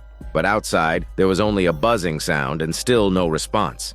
Then, a number 2 appeared. The walls began to spray smoke and the woman coughed uncontrollably. She started to compromise, begging her captor for mercy. The ceiling began to stir. The third time she opened her eyes, a number 3 appeared. A pipe appeared above her and began to shoot flames. Although the fire didn't directly burn her, the intense heat made her break down again. The fourth time she opened her eyes, a number 4 appeared. She picked up the card only to be cut by something. It turned out there were 4 razor blades taped to the back of the card. Before she could recover, jets of water shot out from the front and she fainted again. The 5th time she opened her eyes, the chains on her body were all unlocked. Her body now free, she immediately ran to the door, but of course it wouldn't open. Then, a number 5 card slid under the door. This time she didn't rush to pick it up, but after some hesitation, she reached for it. To her surprise, she found a key on the back. The woman stared for a moment, then quickly picked it up and began to thank her captor. But things were not that simple. As soon as she inserted the key and turned it a few times, it broke. Now, inside the room was a stunned woman, while outside was a strange, mocking laughter. When she turned around, she saw number 6 and number 7 cards had appeared simultaneously, with a baseball bat placed on them. She immediately rushed forward and picked up the bat. What would it be this time? The sound of buzzing insects filled the air. She turned to see 2 hornets. She quickly backed away, using the baseball bat to fend them off, but she was still stung on the arm. After dozens of rounds, she managed to kill both hornets. Dazed, she began to laugh maniacally, thinking the hornets were no match for her. But soon her laughter stopped. A number 8 card appeared. What would it be this time? She flipped over the card and saw a strange pattern on the back. Looking up, she saw the previous 7 cards had been placed together. She immediately flipped all the cards over and pieced them together, but the completed picture horrified her. It was a hornet. In Japanese, hornet and 8 are homophones. She turned around and heard a violent buzzing sound. In the end, the woman's body was discovered, with signs of assault by several men. Next to her lay the bodies of 2 men and a baseball bat. This story seems to use a concrete form of suffering to represent the process of a woman being sexually assaulted. The 26th story begins with Haruko and her best friend Natsumi traveling from Tokyo to Kurume to see a military commander exhibition. Since Natsumi was a huge fan of military history, Haruko offered to buy her a military commander-themed ice cream she saw being sold nearby. But just as the vendor handed the ice cream to Haruko, she saw Natsumi clutching her stomach and sitting by the roadside. Haruko ran over to ask what was wrong. Natsumi said she probably couldn't eat the ice cream anymore. Her condition frightened Haruko. Fortunately, there was an old hospital nearby. Haruko quickly rushed Natsumi to the hospital, but because it was an old hospital, it was understaffed. The doctors and nurses were busy with other patients, and they had to wait a while before it was Natsumi's turn. By then, Natsumi couldn't hold on any longer and fainted in the hallway. Haruko was devastated. They had come to see an exhibition, and now her friend was sick. But what surprised her even more was the doctor's initial diagnosis. Natsumi needed surgery. She hadn't expected it to be that serious. The doctor said they were short on time, and what was even more difficult was that Natsumi had a rare blood type. The blood bank was trying to locate a match. Haruko interrupted the doctor, offering to donate her own blood, as she also had the same rare blood type. She and Natsumi used to joke that because they shared this blood type, they would have to help each other out in times of need. The doctor was relieved to hear this. Since it was for a friend, he agreed to use her blood. Haruko agreed without hesitation. Before the blood draw, she called Natsumi's mother to reassure her that she would donate blood for Natsumi so she could have the surgery. The mother was extremely grateful, repeatedly begging Haruko to save her daughter. Just after the call, a group of nurses were chattering in the hallway, saying the doctor was full of energy, but the patient's condition wasn't that serious. They wondered if he was just looking for an excuse to perform surgery for the thrill of it. Hearing this, Haruko searched online with her phone. She found reviews saying his surgical skills were good, but others complained that he loved to operate on people. This was not a trustworthy hospital. Just then, a stern-looking head nurse came to call Haruko for the blood transfusion. Haruko didn't dare question the doctor's judgment and ultimately lay down on the bed to begin the transfusion.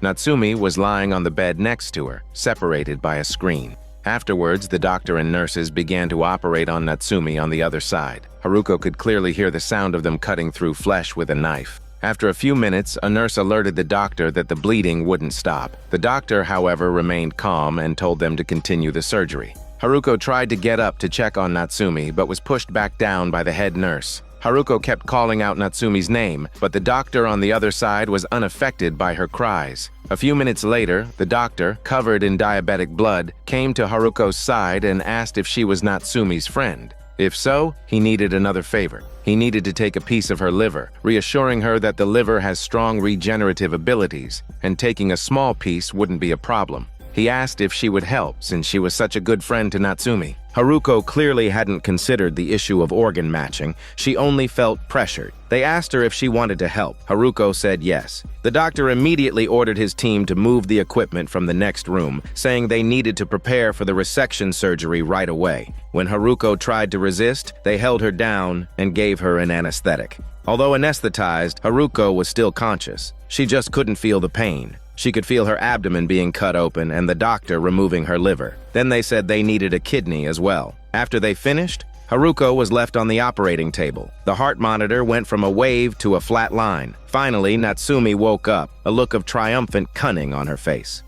The 27th story begins with a university student, Yuko, who was once passing by a shop when she heard the melodious sound of a flute. Peeking inside, she saw a young man performing a traditional Japanese dance. The bells on his costume jingled with every move, and the sound made her heart flutter. Yuko fell in love at first sight. Afterwards, she would secretly go to the shop every day to watch him. Finally, one day, he caught her peeking. Yuko, using her interest in the dance as an excuse, entered the shop and had her first conversation with the young man, who introduced himself as Seiji. The Japanese dance teacher here was pleased that a young person was still interested in traditional dance and strongly encouraged Yuko to join his class. He said it didn't matter if her skills were basic. Yuko thought it was a good idea but worried about the tuition fees. Seiji, understanding her concern, said she could attend without paying as long as she was serious about learning. He was happy to promote Japanese dance and offered special discounts to those with financial difficulties. He then got up and brought Yuko a kimono, explaining it was worn by a former student. If she couldn't afford a kimono and didn't mind using a second-hand one, she could wear it for class.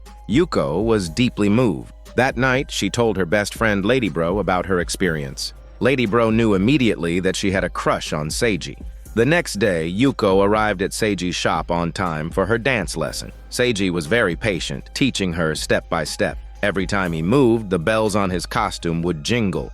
Seiji explained that this dance was called the Dance of Life, a dance with a long history that could also pray for the happiness of others. Watching his fan twirl, Yuko became more and more mesmerized. Eventually, while learning, her eyes met Seiji's, and without hesitation, he kissed her using his juicy tongue. Sometime later, her friend Lady Bro came to visit Yuko's place. Lady Bro was very curious about her friend's love life. Yuko said she and Seiji had been dating for 2 months. Lady Bro immediately asked if they had been intimate and smelly, and Yuko nodded. Lady Bro smiled helplessly. Looking closely, she noticed Yuko had lost a lot of weight. Her complexion was poor, and she had dark circles under her eyes. Lady Bro asked what was wrong. Yuko said it was probably because she wasn't used to Japanese dance and had been feeling very tired lately. After telling her to get some rest, Lady Bro saw the kimono hanging on the wall and couldn't help but admire it. As Yuko looked at the kimono, the sound of bells automatically rang in her mind. Then, as if possessed, she hugged the kimono and said she had to go find Seiji.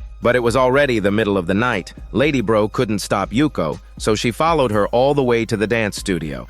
To her surprise, Yuko didn't turn on the lights and was dancing alone, constantly calling out Seiji's name as if talking to someone. Lady Bro sensed something was wrong. She looked back and saw that the place wasn't a Japanese dance training center but had a for rent sign. Lady Bro rushed in and pulled Yuko out. To snap her out of it, she dragged her under a faucet and splashed water on her. When Yuko finally came to, she still insisted she had been dancing with Seiji just now.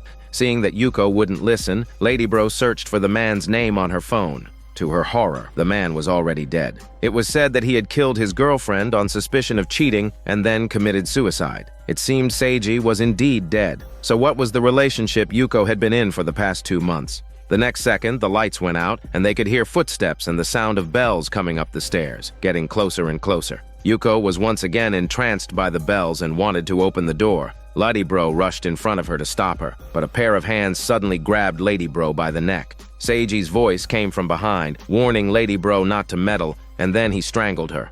Lady Bro's death brought Yuko back to her senses. She ran over to check on her, and Seiji appeared behind Yuko. He asked if she was going to betray him too, then jingled the bells on his costume. Yuko was once again ensnared and slowly moved towards him. In the end, Yuko chose to be with the ghost, and in doing so, she became a ghost herself.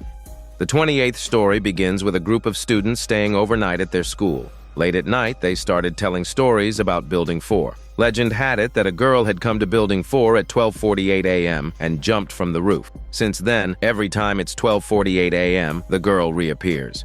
Rena was scared by this story, but she still didn't believe it. She had been to that building during summer vacation. But another student insisted that someone had seen it with their own eyes, a girl in a red dress with a ponytail. Hearing such a detailed description, Rena got goosebumps. She couldn't believe her school was haunted, and she felt sorry for the girl who had committed suicide at 20, the same age as them. After the story, someone suggested they all go to Building 4 to see for themselves. Although Rena kept saying she was too scared to go, the others seemed not to hear her. They got up and started heading towards Building 4. Rena had no choice but to follow along. They all turned on their phone cameras to record, with Rena at the very back of the group. They walked, laughing and talking. Soon, they reached Building 4. Then they prepared to go up to the rooftop, but Rena said she was afraid of ghosts and wouldn't go up. She stood downstairs alone for a minute, then decided it was even scarier to be there by herself. So she fixed her hair and headed up to the rooftop. Meanwhile, the others were on the rooftop, excitedly looking around. If they could capture a ghost on camera, they would be famous. There was 1 minute left until 12:48 a.m., and Rena was slowly making her way to the rooftop. Suddenly, she heard a noise in the distance. Rena ignored it and continued towards the rooftop, but when she got there, the others screamed and looked at her. They yelled at her not to come closer. Rena looked down at her own clothes, which had turned into a red dress. At that moment, Rena remembered. She was the girl who had jumped to her death all those years ago. Tears streamed down her face, and she once again ran to the edge of the rooftop and jumped. The others looked down from the roof but saw nothing. The student then revealed that he had been following them the whole time because he could see ghosts. Later, another group of people came to explore Building 4, and every time, Rena's ghost would be following behind them. The 29th story begins with Mitsuki, who was pregnant, but her boyfriend didn't want to have the baby, saying they couldn't afford it because the baby is a giant money pit. Mitsuki, however, was hesitant to let go. She wanted to give birth to the child. She told her colleague about it. Her colleague congratulated her but also told her the process would be tough and that she needed to communicate well with her boyfriend, as having a child is a two-person affair. Mitsuki interrupted her, saying that having a child is a three-person affair. The child is a person too. She even asked her belly if she was right. Her colleague then told her that talking to the baby is good for prenatal education, as the baby can learn a lot in the womb. After that, Mitsuki bought many baby toys and fairy tale books and began reading bedtime stories to her belly. Her boyfriend called. He said he had found a very good hospital.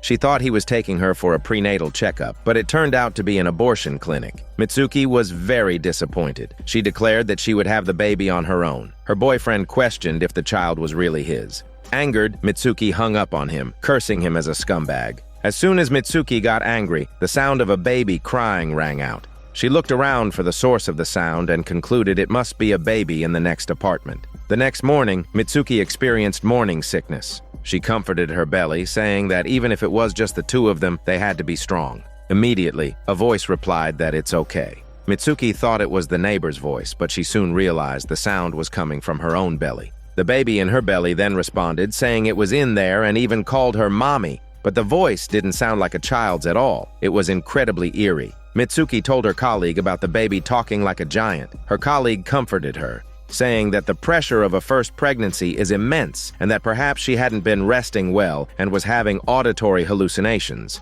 Mitsuki thought this might be the case, so she went home, listened to music, ate chips, and read magazines. But as she ate, the baby in her belly spoke again. It said the song was nice and told her to eat more nutritious food. Mitsuki asked how it could talk. The baby said it was because of her prenatal education. It had remembered every word she said. It said it couldn't wait to meet her. Then her belly suddenly bulged. Mitsuki was terrified. When she went out, she ran into her boyfriend who had just come home. Mitsuki told him the baby in her belly was talking. Her boyfriend suggested she just get rid of it. The baby immediately spoke up, saying it didn't want to be aborted. Mitsuki asked her boyfriend if he heard the baby talking, but he showed no reaction. It turned out only she could hear it. Then the baby said it didn't like this person and told her boyfriend to die. Uncontrollably, Mitsuki pushed her boyfriend, and he fell down the stairs and died to meet his grave. After the murder, Mitsuki was praised by the baby. The baby confessed its love for her, saying it liked mommy the best. But by this time, Mitsuki couldn't stand the demonic voice in her belly anymore. She said she didn't want to give birth to it. The demonic voice instantly stopped. Thinking she was finally free, she went home, but the demonic voice spoke again. It asked what she meant by not wanting to give birth. If she didn't want to, then it would have to come out on its own. Immediately, Mitsuki's belly swelled rapidly and her water broke. Realizing she could no longer control its birth, Mitsuki crawled step by step towards the kitchen. She had to get that knife to stop it, but the pain of childbirth was too intense. Halfway there, with a loud thud, the demon baby was born. Mitsuki looked at the demon infant before her and screamed at her full chicken lungs. The 30th story begins with Miyori returning to her hometown after 5 years to attend her high school reunion. During the gathering, while reminiscing about the past, someone brought up their classmate. She had been beautiful, talented, and athletic, the bully queen of the school. She was also a ruthless and authoritarian dictator. Although Miyori felt it was wrong to say so, in her heart, she agreed with the description. Back then, the bully queen had ruled the school like a queen, punishing anyone she didn't like. At the time, Miyori hadn't dared to defy her. But why hadn't the bully queen come to the reunion this time? A classmate then told her that the bully queen was dead. A month ago, she had hanged herself on the hill behind the high school, and she didn't leave a suicide note. But would a woman like the bully queen commit suicide? The classmates speculated that she might have been murdered. Miyori was about to ask who, but the classmate said it was just a joke. However, there was a strange rumor. At her funeral, the bully queen's body had disappeared from the coffin. Hearing this, Miori excused herself to go to the bathroom. In the washroom, she looked in the mirror. As she turned to the side, she suddenly saw the bully queen who was now threatening her. Miori, terrified, crouched on the floor and screamed. Other classmates heard the noise and rushed over, but they didn't find anything unusual. The gathering ended soon after. As Miori walked, she kept thinking about what she had just seen. Later, Miori tried to contact the 3 minions who had followed the bully queen back then. 2 of them were unreachable, but she managed to get through to the sidekick minion. Just as she was about to ask, the sidekick minion told her to meet at that park in an hour, saying she had something important to tell her, and then hung up. Miori then went to the park, and her thoughts were pulled back to the past. There was a girl in their class named Akemi, who had been Miori's best friend since childhood. They had even promised to be friends forever. For the quiet and often bullied Akemi, Miori was her only friend at the time. The bully queen used to bully Akemi frequently. In this very park, they had pinned Akemi to the ground and beaten her. Although Akemi cried out for Miori to save her, the cowardly Miori could only watch from the side before grabbing her school bag and leaving.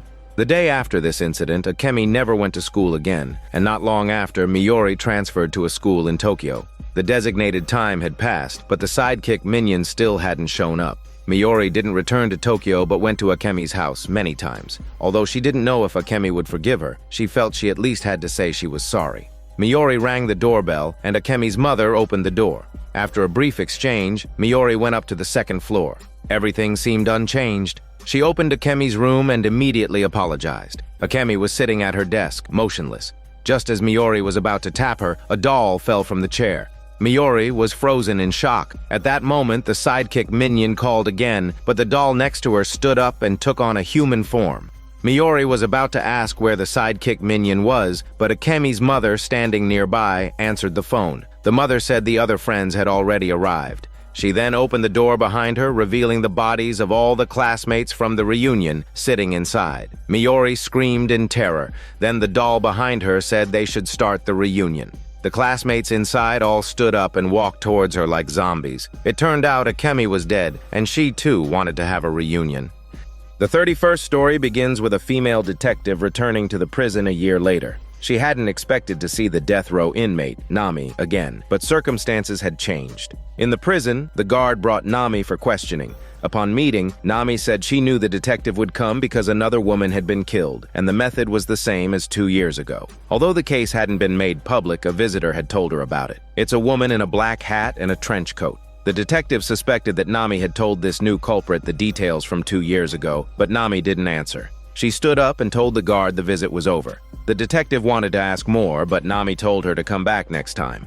After all, there was still a week until her execution, something the visitor had also told her. The detective recalled the serial murder case from 2 years ago, where 7 young women were killed over 3 months. The current case matched the details of the one from 2 years ago. The victims were found holding a coin and in a seated position. But this time, the culprit couldn't be Nami, who was in prison. This made the visitor the prime suspect. Later, she went to the prison again.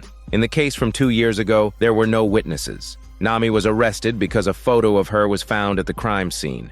But could she be arrested based on just one photo? Nami claimed she was framed, but the detective insisted there was other circumstantial evidence. Nami shouted that she was innocent and claimed the detective was also unsure of herself. Leaving the prison, the detective felt a little shaken. She looked up and saw that person, the woman in black, ahead of her. But a train suddenly passed, and when she looked again, the woman was gone. She chased after her and then heard a woman scream. The detective ran over and saw the woman in black had stabbed another woman. The detective chased the suspect to an abandoned factory. But when the person turned around, it was Nami. Why was she here? Nami said that since she was blamed for crimes she didn't commit, she decided to kill a few people. Then she walked towards the detective. Amidst the sound of a gunshot, the detective woke up. It had all been a dream. Waking up, the detective looked at the crime scene photo again. Then she received a call. Another murder had occurred with the same method as before, seemingly imitating the case from 2 years ago. The detective saw a woman in black in the crowd of onlookers again. After that, she went back to the prison, but Nami already knew about the new murder. She said the killer was her other self. The detective stated that Nami had no twin sister and that she had checked the visitor logs. No one had come. Nami then asked if the detective, in her heart, also felt Nami had been wronged. The current case was identical to the one from 2 years ago. Nami was about to be executed, but she didn't seem to blame the detective. She said she had seen her other self and that death was inevitable. She had given up when her other self came to visit. The visit ended, but the detective still shouted that it was all Nami's imagination. Nami just turned back and bid her farewell. Leaving the prison, the detective still felt it was all too incredible. But then, a woman in black appeared before her again. The woman looked up, and it was her own face. They then drew guns on each other. As a gunshot rang out, the story ended. The 30-second story begins with Risa and her 3 friends deciding to visit some scenic spots together. Risa brought her latest face recognition camera, which took incredibly clear photos. At their last stop, they came to a lake, and Risa decided to take a picture of the 3 of them. Yuji entered the frame first, and his face was quickly recognized.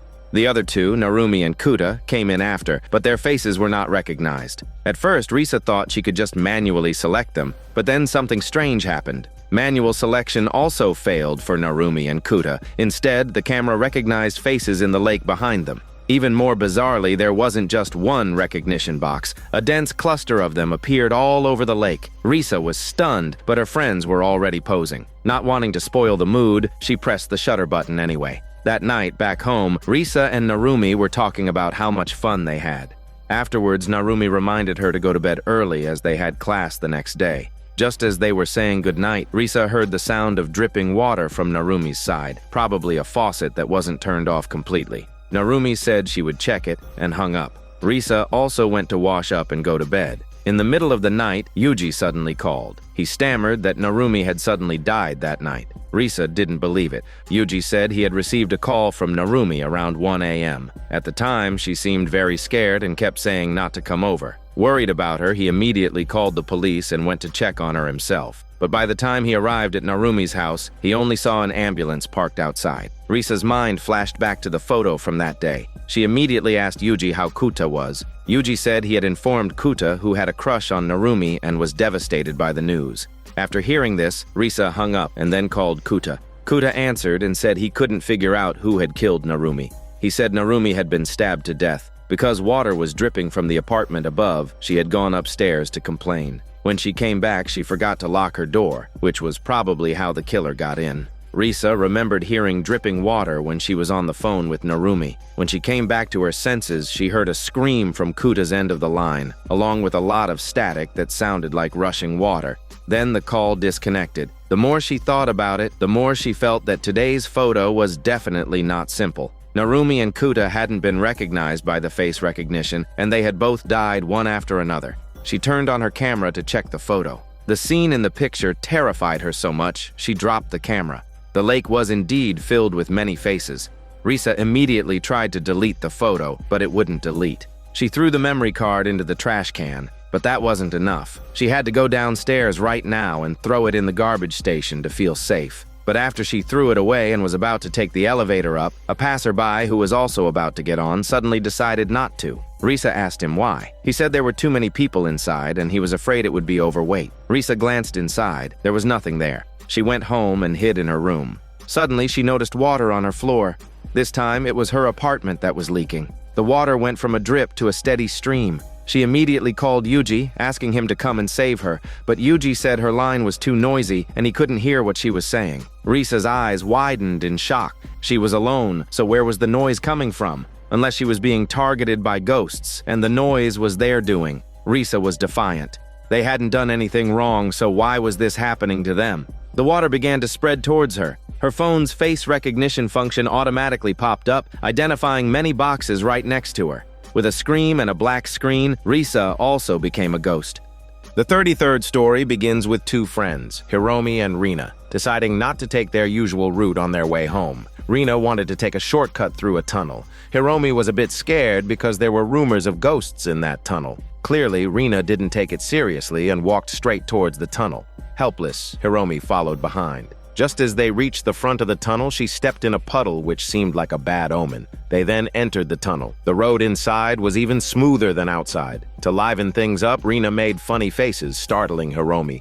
But as they walked, they heard footsteps ahead. As the footsteps got closer, they saw it was just an old woman passing by. Rina boldly went up to talk to her, but the woman just gave her a harsh look and walked away.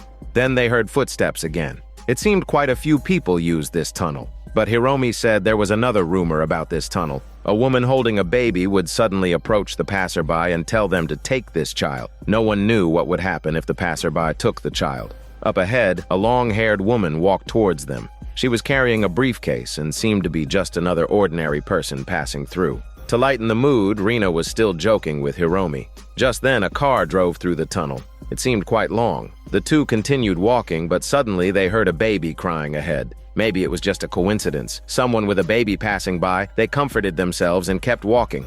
The crying slowly faded, but then it seemed to come from behind them again. This time, both of them felt scared and started running towards the front. However, the crying seemed to follow them. The two continued running through the tunnel. They reached a point where they could no longer hear the baby's cry. But just as they were resting, a voice from behind suddenly told them to please take this child. They turned around, and the woman who had passed them earlier was standing behind them holding a baby. The woman held the baby out to them and repeated the request. The two screamed in chicken voices and ran towards the tunnel entrance like panicked chickens, with the woman chasing them relentlessly.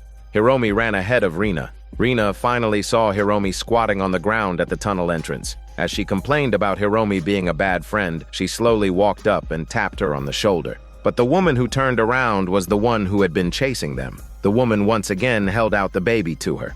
Amidst Rina's screams, the baby appeared in her hands. It seemed she was destined to be the next person to pass on the baby. The 34th story begins with Rika always encountering a woman lately on her way home. She walked ahead of her, never looked back, and her clothes and hairstyle were the same every day. She just kept walking forward, never stopping. This woman not only had the same route home as her, but also lived in the same apartment building. Just as she was trying to see which room she lived in, the landlord, who was sweeping downstairs, greeted her. In the brief moment Rika responded to the landlord, the woman disappeared and she couldn't tell which room she had entered. At first, she didn't think much of it, but one day, she saw her again. Same clothes, same long hair. The woman just kept walking ahead of her at a certain distance. So she decided to stop and wait for the woman to leave before walking home herself. After waiting for about half an hour, when she turned the corner, the woman was still there, at the same distance as before, without any change. Rika gathered her courage and decided to go up and say hello. But as she ran towards her, the woman also started running. She sped up, and the woman sped up too. On their way home, there was a sharp turn in an underpass. Rika bumped into another passerby. When she looked again, the woman was gone, and the passerby said they hadn't seen anyone else. Things were getting stranger. Even more bizarrely, when she arrived at her apartment building, the woman appeared again. This time, there was no landlord to interrupt her. She could clearly see the woman walk straight to her door, take out a key, and prepare to open it. A stranger was breaking into her own room. She immediately ran upstairs angrily and saw the woman enter her apartment with her own eyes. Just then, the landlord downstairs heard the commotion. Rika told him about the strange woman entering her room. Besides, she only had one key, so it couldn't be a friend or relative of Rika's visiting. Rika then asked the landlord to accompany her to open the door. But when the landlord checked the room, he didn't see anyone. Rika insisted she hadn't been mistaken. Perhaps the stalker had come in and then escaped through the window. The landlord was puzzled, saying if the woman was walking in front of her, the woman probably wasn't stalking her. Rika thought that made sense. It was something she couldn't figure out either. Rika then asked the landlord if there had been any murders in this room, but the landlord denied it each time. Until the next evening, when she was coming home from work, she saw the woman again. She immediately called the landlord, saying the woman was walking in front of her, and that if she tried to go upstairs, she must stop her. The landlord agreed, but said he had just remembered something that day that he had wanted to tell her in person. There had been no deaths in that room, but many years ago, a woman who lived there was followed by a stalker on her way home and was brutally murdered. Hearing this, Rika's heart sank. At that moment, the woman in front of her also stopped. Rika had to gather her courage and go up to investigate. But as she got closer, the woman suddenly turned her head and asked why Rika was following her. After that, Rika was dragged into the corner of the underpass by the woman. It seems Rika was the one who was truly seen as the stalker. The 35th story begins with Kinuko, who was a producer for a paranormal TV show. One evening after work, she waited a long time but couldn't get a taxi. Finally, an empty cab passed, but the driver ignored her and drove away. Fortunately, another empty cab soon stopped by the roadside. She quickly got in and gave her address, but the driver didn't move. She repeated the address, and the driver slowly told her to fasten her seatbelt. They finally set off. She scrolled through her phone for a while, When she looked up, she realized the driver had taken a wrong turn. The driver admitted he had gone the wrong way. Kinuko was annoyed. This meant she would have to pay more. The driver didn't react to her complaint and just kept driving. Just then, she received a call from her boss, who said her paranormal theme wasn't scary enough and rejected her proposal. She pretended it was no big deal, but after hanging up, she couldn't help but complain that if they weren't going to use her idea, they should have said so earlier, instead of making her work so late. At this point, the driver spoke up. He asked if her job was very stressful, suggesting that the pressure at a TV station must be high. Kinuko sighed and admitted it in silence. The driver then said she must be very talented and asked if talented people had very high expectations of those around them. Hearing this, Kinuko started complaining again. She said there were indeed many incompetent people around her, but if she didn't push them, they would never improve. The driver didn't say anything more. While waiting at a red light, Kinuko was intrigued, asking the driver if he had encountered any supernatural events in his long career, suggesting he share a ghost story to give her some inspiration. The driver ignored her smelly ghost shit. Feeling snubbed, Kinuko fell asleep like a pig. She was woken up by static from the radio. She told the driver to turn it off. The driver said he had taken another wrong turn. He wasn't good with directions. Hearing this, Kinuko suddenly felt she had heard this before. Her mind was pulled back to the past. That day, she was rushing to submit a proposal, but her taxi driver had taken a wrong turn, causing them to miss the highway. Kinuko had complained the whole way while the driver kept apologizing. The intermittent radio static only made her more irritable. When they finally arrived, Kinuko refused to pay the full fare, arguing it was the driver's fault she was late, so she shouldn't have to bear the cost. The driver said it was the taxi company's policy and he was in a difficult position. Kinuko then directly called the taxi company, gave them the driver's name and ID number, complained about him taking the wrong route, and told them to fire him. The scene snapped back to the present. Kinuko couldn't help but laugh. She was surprised they hadn't fired him yet. Hearing this, the driver slammed on the accelerator. He said everyone had their own strengths. Not everyone has to be as great as she demands. Realizing something was wrong, Kinuko immediately grabbed her phone to call the police, but there was no signal. The driver told her that, as she wished, he had indeed been fired. But what was worse, his family had also left him, so now he had nothing. Kinuko asked if he was seeking revenge. She accused him of taking the wrong turn, and she didn't do anything wrong. She then kicked the driver's seat hard. The kick actually made the driver stop. She immediately tried to unbuckle her seatbelt but found it was stuck. The doors were also locked. Realizing her situation, she conceded and apologized to the driver, saying it was all her fault. But the driver said, "It's too late." At that moment, the radio suddenly came back on with a news report. Someone had committed suicide yesterday. The deceased was a man of 43 years old. His body was found with a broken neck. Kinuko glanced at the driver's ID card. The name was the same as that from the report. The driver suddenly started convulsing, his neck making cracking sounds. Then the car accelerated on its own, rushing forward for a hell party.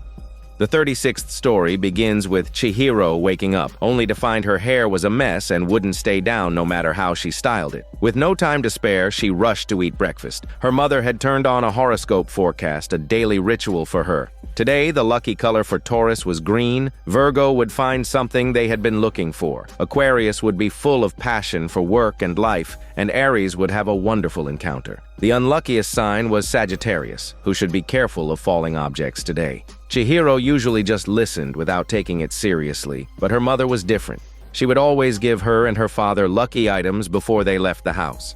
Chihiro was a Taurus, so today she had to wear a green accessory. Her father was an Aquarius, so he had to wear a red tie. Although it was troublesome, she could understand it as her mother's well-intentioned effort. When she told her best friend about it, the friend thought her mom was quite cute. The friend was also a fan of the show and said the horoscopes were sometimes quite accurate. She then took out her phone and looked up Chihiro's horoscope, which said that today would be a messy and untidy day for Taurus. Looking at Chihiro's messy hair, it seemed very accurate. After hearing this, Chihiro subconsciously started to fix her hair, accidentally dropping the green accessory her mother had given her in the process. The next second, an iron bar fell from the sky, nearly hitting Chihiro's friend. The friend was terrified, but she quickly realized she was a Sagittarius, and her horoscope for the day was to beware of falling objects. The prediction had come true again. This made Chihiro a bit of a believer, too. That night, back home, Chihiro told her mother about what happened to her friend. Her mother, after wiping her hands, hugged Chihiro and said it must have been the green accessory that brought her luck, and by extension, saved her friend's life. It seemed the horoscopes were really useful. The next day, breakfast was raw rice and raw eggs. Her mother said the horoscope indicated that they shouldn't eat cooked food this week. Her father, unable to stand it, left first, but her mother was unfazed. She turned on the daily horoscope again, seriously taking notes on the sofa. That evening, when Chihiro came home, she saw her mother on the phone with someone. Listening closely, she realized her mother was asking for the person's zodiac sign and giving corresponding advice. After being hung up on, she was determined to call the next friend, even asking about their husband. Chihiro couldn't take it anymore. She yelled at her mother, saying it was enough to worry about their own family, why bother others? But her mother didn't see it that way. The unluckiest sign yesterday was Gemini, and she had a Gemini friend who had died in a house fire. Chihiro asked her mother why her father wasn't back yet. Her mother said he won't be coming back because the horoscope says Aquarius is prone to cheating today, so he must have cheated. Chihiro was speechless and went to her room to sleep. A little later, she heard her father come home. The horoscopes weren't always right after all. Finally, Chihiro was able to sleep peacefully without a muscular man. The next morning, her mother was watching the horoscope show again. Because it said Taurus should not move, she had tied Chihiro's hands and feet with tape while she was sleeping. Chihiro woke up and, trying to bring her mother back to her senses, began to explain that there were so many people on Earth with the same zodiac sign. If everyone believed in horoscopes like she did, nothing would ever get done. But her mother replied that without believing in horoscopes, nothing could be done either. Chihiro then called for her father to come and untie her. After a few calls, her mother said her father hadn't come home. Chihiro didn't believe her because she had clearly heard his voice last night. Her mother said nothing. Fortunately, Chihiro managed to untie herself. She went downstairs to look for her father, but only saw her mother watching Daniel's CCTV show. She called her father's cell phone, and the ringtone came from the bathroom. Chihiro decided to go find him, but when she pushed open the bathroom door, she saw her father's body in the bathtub. At that moment, her mother came over. She had said last night that her father wouldn't be coming back, so it must have been her mother's doing, but her mother didn't care. All she cared about was that Chihiro's sign for the day was not to move, so she was going to drag her back to the bedroom. Chihiro fled to the kitchen and was cornered by her mother. She had no choice but to grab a kitchen knife and threaten her mother not to come closer. However, not only did her mother not stop, but she rushed forward and impaled herself on the knife. Before she died, she was still saying that today, Taurus should not move and would also lose the most important person in their life. The horoscope was right again. That way, Chihiro had not only lost her father, but also her mother. The 37th story begins with Yuki, a beautiful and outgoing college girl who craved the attention of others. The first thing she did when she got home was open her social media to see how many likes she had received. She would post almost all of her daily activities online for others to see, such as what she ate, what delicious food she made, and even her makeup-free photos. She even made her breakup public. To gain attention, she portrayed her ex-boyfriend as a scumbag and then magnanimously forgave him at the end, wishing him happiness. This maneuver did indeed bring her more attention. That post became her most liked one to date. She could have continued to be reckless on the internet, but someone probably couldn't stand to see her go on like this anymore. Thinking she was too pretentious, someone posted a message asking for 1,000 likes, and he will punish this self-righteous woman. It has to be said that watching violence unfold is more attention-grabbing than anything else, because within minutes of the post, it had 1,000 likes. Among those who liked it was one of her former loyal fans who used to leave complimentary comments on all her posts, but had now turned around to like the post calling for her punishment. Yuki thought she must be seeing things. The next day, her bicycle was vandalized. The method was extremely cruel. The seat was slashed, and the tire and inner tube were torn out. Although it was just a bicycle, the method was too brutal. Yuki immediately thought of last night's punishment. This must be the work of that person. She called the police, but coincidentally, there were no surveillance cameras in her area, making it impossible to find the culprit. Yuki said the culprit had announced their crime on social media the night before. The police asked to see it, but the culprit had already deleted the post, so there was no way to confirm that person was the culprit. They could only investigate people she knew. This gave Yuki an idea. She immediately called her ex-boyfriend and accused him of vandalizing her bike. But her ex-boyfriend said he hadn't done it. But besides her ex-boyfriend, who else knew her address and which bike she rode? Her ex-boyfriend was speechless, saying she should blame herself for posting all her information online, so anyone with a little effort could figure out where she lives. Yuki was left speechless. She just wanted to get others' attention and satisfy her own vanity. She never thought she would be targeted. Just then, the self-proclaimed bringer of justice from last night posted again. This time, he wanted 10,000 likes and would inflict an even more severe punishment on Yuki. Soon, 10,000 likes were reached. With a loud bang, a rock was thrown in from outside. Although it didn't hit Yuki, it was a direct threat to her life. However, the matter didn't end there. The bringer of justice posted again. This time he wanted 10 million likes. A new round of liking began. Yuki immediately ran out of the house into a crowded place, thinking the culprit shouldn't have the guts to attack her in public. But as she watched the number of likes skyrocket, her heart pounded faster.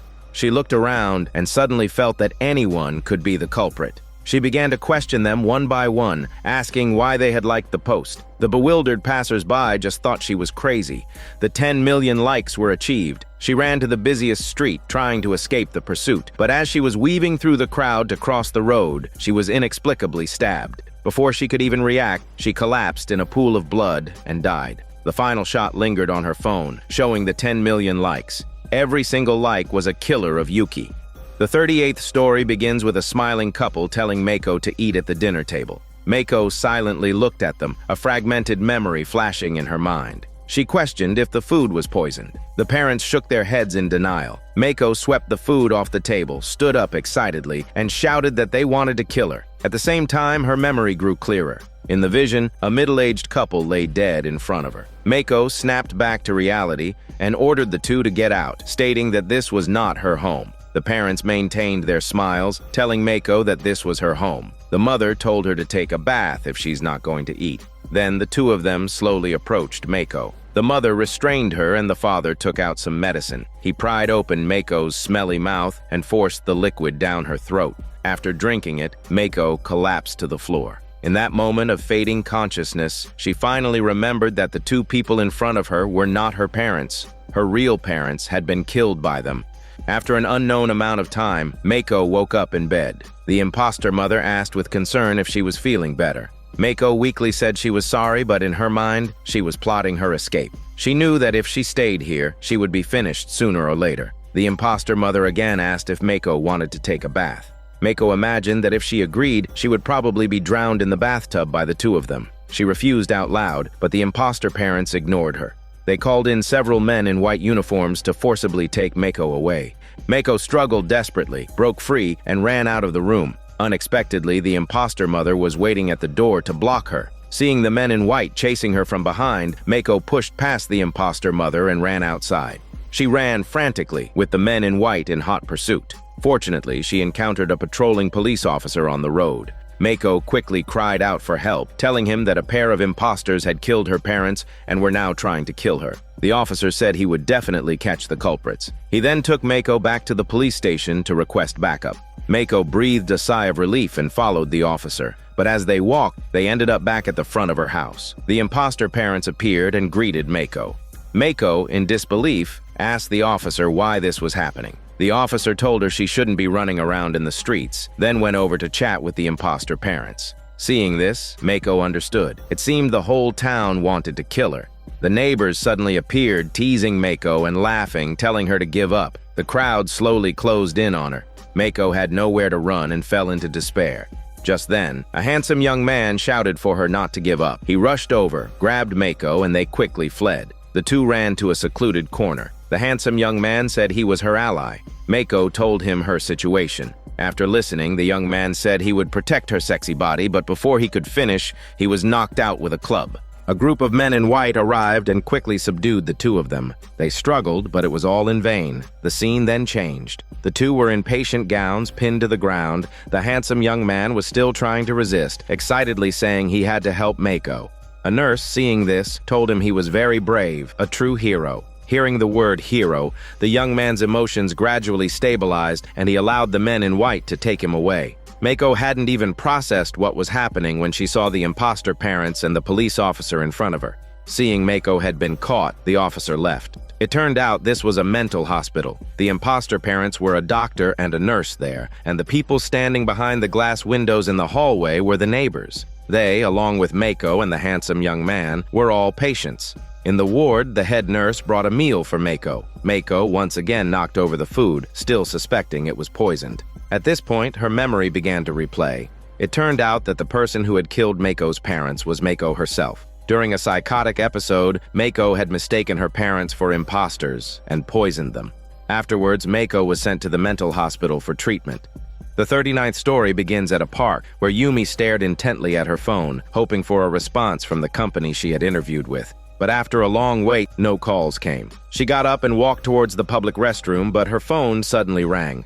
Yumi quickly answered, only to be told she was not hired. Yumi's hopes were dashed, and after a long day of running around, she was physically and mentally exhausted. She felt nauseous and began to dry heave. At that moment, the door of the innermost stall automatically opened. Curious, Yumi went to check and found graffiti with directional words on the wall. She followed the instructions and looked up to see "slide" written on the ceiling. She thought it was a prank by some mischievous kids, but still found it a bit strange. With nothing better to do, Yumi decided to play along with the kids. She went to the slide and found "sandbox" written on the ground. At the sandbox, she saw a line written on a post, asking to play hide and seek together. Yumi was puzzled. She looked around, but there were no kids in sight. Not far away, a swing began to move. Yumi walked over and called out to the air, saying she would play with them. Her words received no response. Yumi noticed a small hand moving on a tree in front of her. She thought the kid was hiding behind the tree and ran over, but there was still nothing there. Yumi was getting annoyed. Inadvertently, she noticed a shadow flash in the restroom. She peeked inside a few times, but still no one was there. Having exhausted all her patience, she shouted that she would be leaving now. She then turned and walked away, not seeing a small hand stretch out from the side of the restroom door. But as Yumi was leaving, she realized her phone was missing. Thinking she might have left it in the park, she had to go back. She happened to run into a patrolling police officer, but he hadn't seen her phone either. Then he looked ahead. Yumi turned to see that the light in the restroom was still on. The officer said with confusion that someone was just there staring at her and waving for her to come over. He then said goodbye and left. Yumi cautiously approached the restroom, thinking the kid from before was still there. She searched around the restroom. Soon she found a terrifying piece of graffiti depicting a child whose limbs had been brutally dismembered, with a red string on its hand leading into the darkness. Yumi followed the direction of the red string. As she walked, the string gradually turned into a trail of blood, leading to the first stall of the restroom. She gathered her courage and opened the stall door, but there was nothing inside. However, her hand was stained with an unknown liquid. She quickly turned on the water to wash it off. Just then, the door of the second stall opened silently. Yumi foolishly pushed the door open. Inside, the walls were covered with pieces of paper with "die" written on them. She was frozen in fear. Before she could recover, she heard a familiar ringtone from the innermost stall. It was her phone's ringtone. Yumi excitedly pushed the door, anxiously telling someone to hurry up and open the door. But after shouting for a while with no response, she backed up and kicked the stall door open gently. Seeing her phone lit up on the floor, she quickly picked it up and answered. The voice on the other end coldly informed her she hadn't passed the interview. Yumi stood there, stunned. Suddenly, a child's voice came from the phone, thanking her for playing together. Yumi's expression changed drastically. She frantically asked who it was and where it was. The child said he's behind her. Yumi turned around in disbelief and was then killed by the child. The 40th story begins with May living in a happy home. They had recently moved to a new place, and the family of 3 eagerly took several family photos at the front door. She thought this was the beginning of a new life, but her mood was soured by a horrifying doll placed in the window of the house next door. Coincidentally, her bedroom window faced the neighbor's. She told her mother about it. After all, it would be awkward to go over and ask the neighbor to move it. Her mother suggested May put up her own curtains. May did as she was told. But the next morning, May found her curtains had been opened by someone, right at the spot where the doll's line of sight was. May continued to endure it. After school, she came home to find a package at her door addressed to her. May took it inside and opened it to find a doll's outfit. She pulled back the curtain. The doll opposite was still standing by the window. She was terrified and threw the doll's outfit in the trash. As she did, a note fell out. It read, "Please become my doll." This was no longer a simple prank. May wanted to tell her parents, but they were in the living room exclaiming how wonderful it was to have moved here. May didn't want to spoil their good mood by telling them, let alone mentioning that she was so scared she wanted to move. The next day, when May came home from school, her mother was suddenly moving with difficulty. Her eyes were glazed over and her movements were stiff and robotic. She had to hold on to the wall to walk. Her mother explained that both she and her father had a cold. Her father had taken the day off from work and was still lying upstairs. To avoid infecting May, they wouldn't eat with her. Her mother went upstairs, and May found a piece of yarn on the floor. At dinner, she ate alone. After she finished, she was about to go to her room to do her homework. Just then, a hand suddenly reached out from behind the curtain. It got closer and closer to May, finally pressing down on her head. May turned to see a giant doll face staring at her, chanting for her to become its doll. May woke up with a start. It was all just a wet nightmare. She pulled back the curtain and saw the doll was still standing at the opposite window, but this time, it was wearing the doll's outfit she had thrown away. May, terrified, ran to her parents' bedroom. But to her horror, no matter how much she called them, they didn't react at all. May lifted their blanket and saw that her father's stomach was stitched up with yarn and stuffed with cotton. Suddenly, the sound of a bell rang. Her father and mother both sat up. Her mother's neck also had similar stitches. They followed the bell's command and rolled off the bed. Afterwards, a girl who looked exactly like May rushed up to her, constantly chanting that they should all become dolls. Then her parents helped the doll restrain May. With a chicken scream, May also became a doll, but a chicken one. Now their whole family was reunited. The 41st story begins with Psyche, who was a scriptwriter. One day, the producer suddenly came to her door. He was planning to remake a horror film and wanted Psyche's help in revising the script. Psyche took the script and saw that it was clearly quite old. The title was Adrenaline's Night, and the writer's credit was Noriko. It seemed the script was written by Noriko. The producer said he had gone to the original production company to find this script. Psyche didn't think much of it and just asked to see the original film. The producer told her there was no original to reference and asked Psyche to read the script first and they would figure out any problems later. After a while, the producer left. Psyche opened the script and began to read. The first episode was called Red Clothes, and the main actress was Noriko. Psyche read through the plot late into the night and found a photo of the original cast inside. Suddenly, she heard a noise in the living room. Psyche went to check and found that some manuscript paper had fallen to the floor. She felt a sudden sense of fear.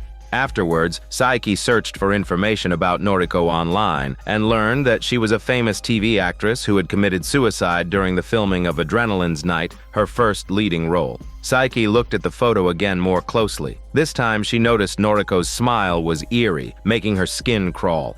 Then, a ghostly woman in red appeared in the kitchen. When Psyche felt something was wrong and turned around, the woman in red was gone. The next day, Psyche called the producer over and returned the script, asking him to make a copy for her. The producer said that the lead actress, Noriko, had indeed committed suicide, but it shouldn't be so bad as to make Psyche see ghosts. Psyche couldn't quite explain it. She said she didn't understand what was happening either, just that she felt a strange atmosphere in her house. After hearing this, the producer instinctively looked behind her but found nothing unusual. Then the producer lost his patience. He told Psyche to stop making excuses and that she had to finish revising the script in 3 days, no matter what. He then pushed the script in front of Psyche. Helpless, Psyche had no choice but to accept. That night, Psyche was working on the script. The water boiled, and she went to the kitchen to turn it off and pour herself a cup of water. Then she happened to see the figure of the woman in red again. It was clearly the ghost of Noriko. Noriko floated towards Psyche. Psyche was so scared she felt her soul leave her body. She snapped back to reality. Psyche calmed herself down, glad it was just a dream. Just then, her phone rang. It was the producer. He frantically said he was in big trouble. He had later looked up information on the script and found out it carried some kind of evil curse. The previous people who had come into contact with it had all met with misfortune. The producer told Psyche to destroy it immediately and that he would explain in detail when he arrived. In a panic, Psyche quickly lit the gas stove to burn the script.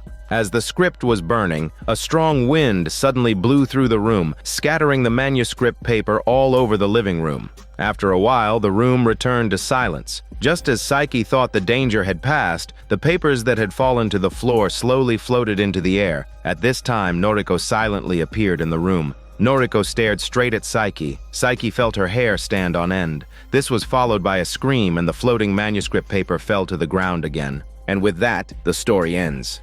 This is Daniel CC Movie Channel. Stay safe and enjoy your day.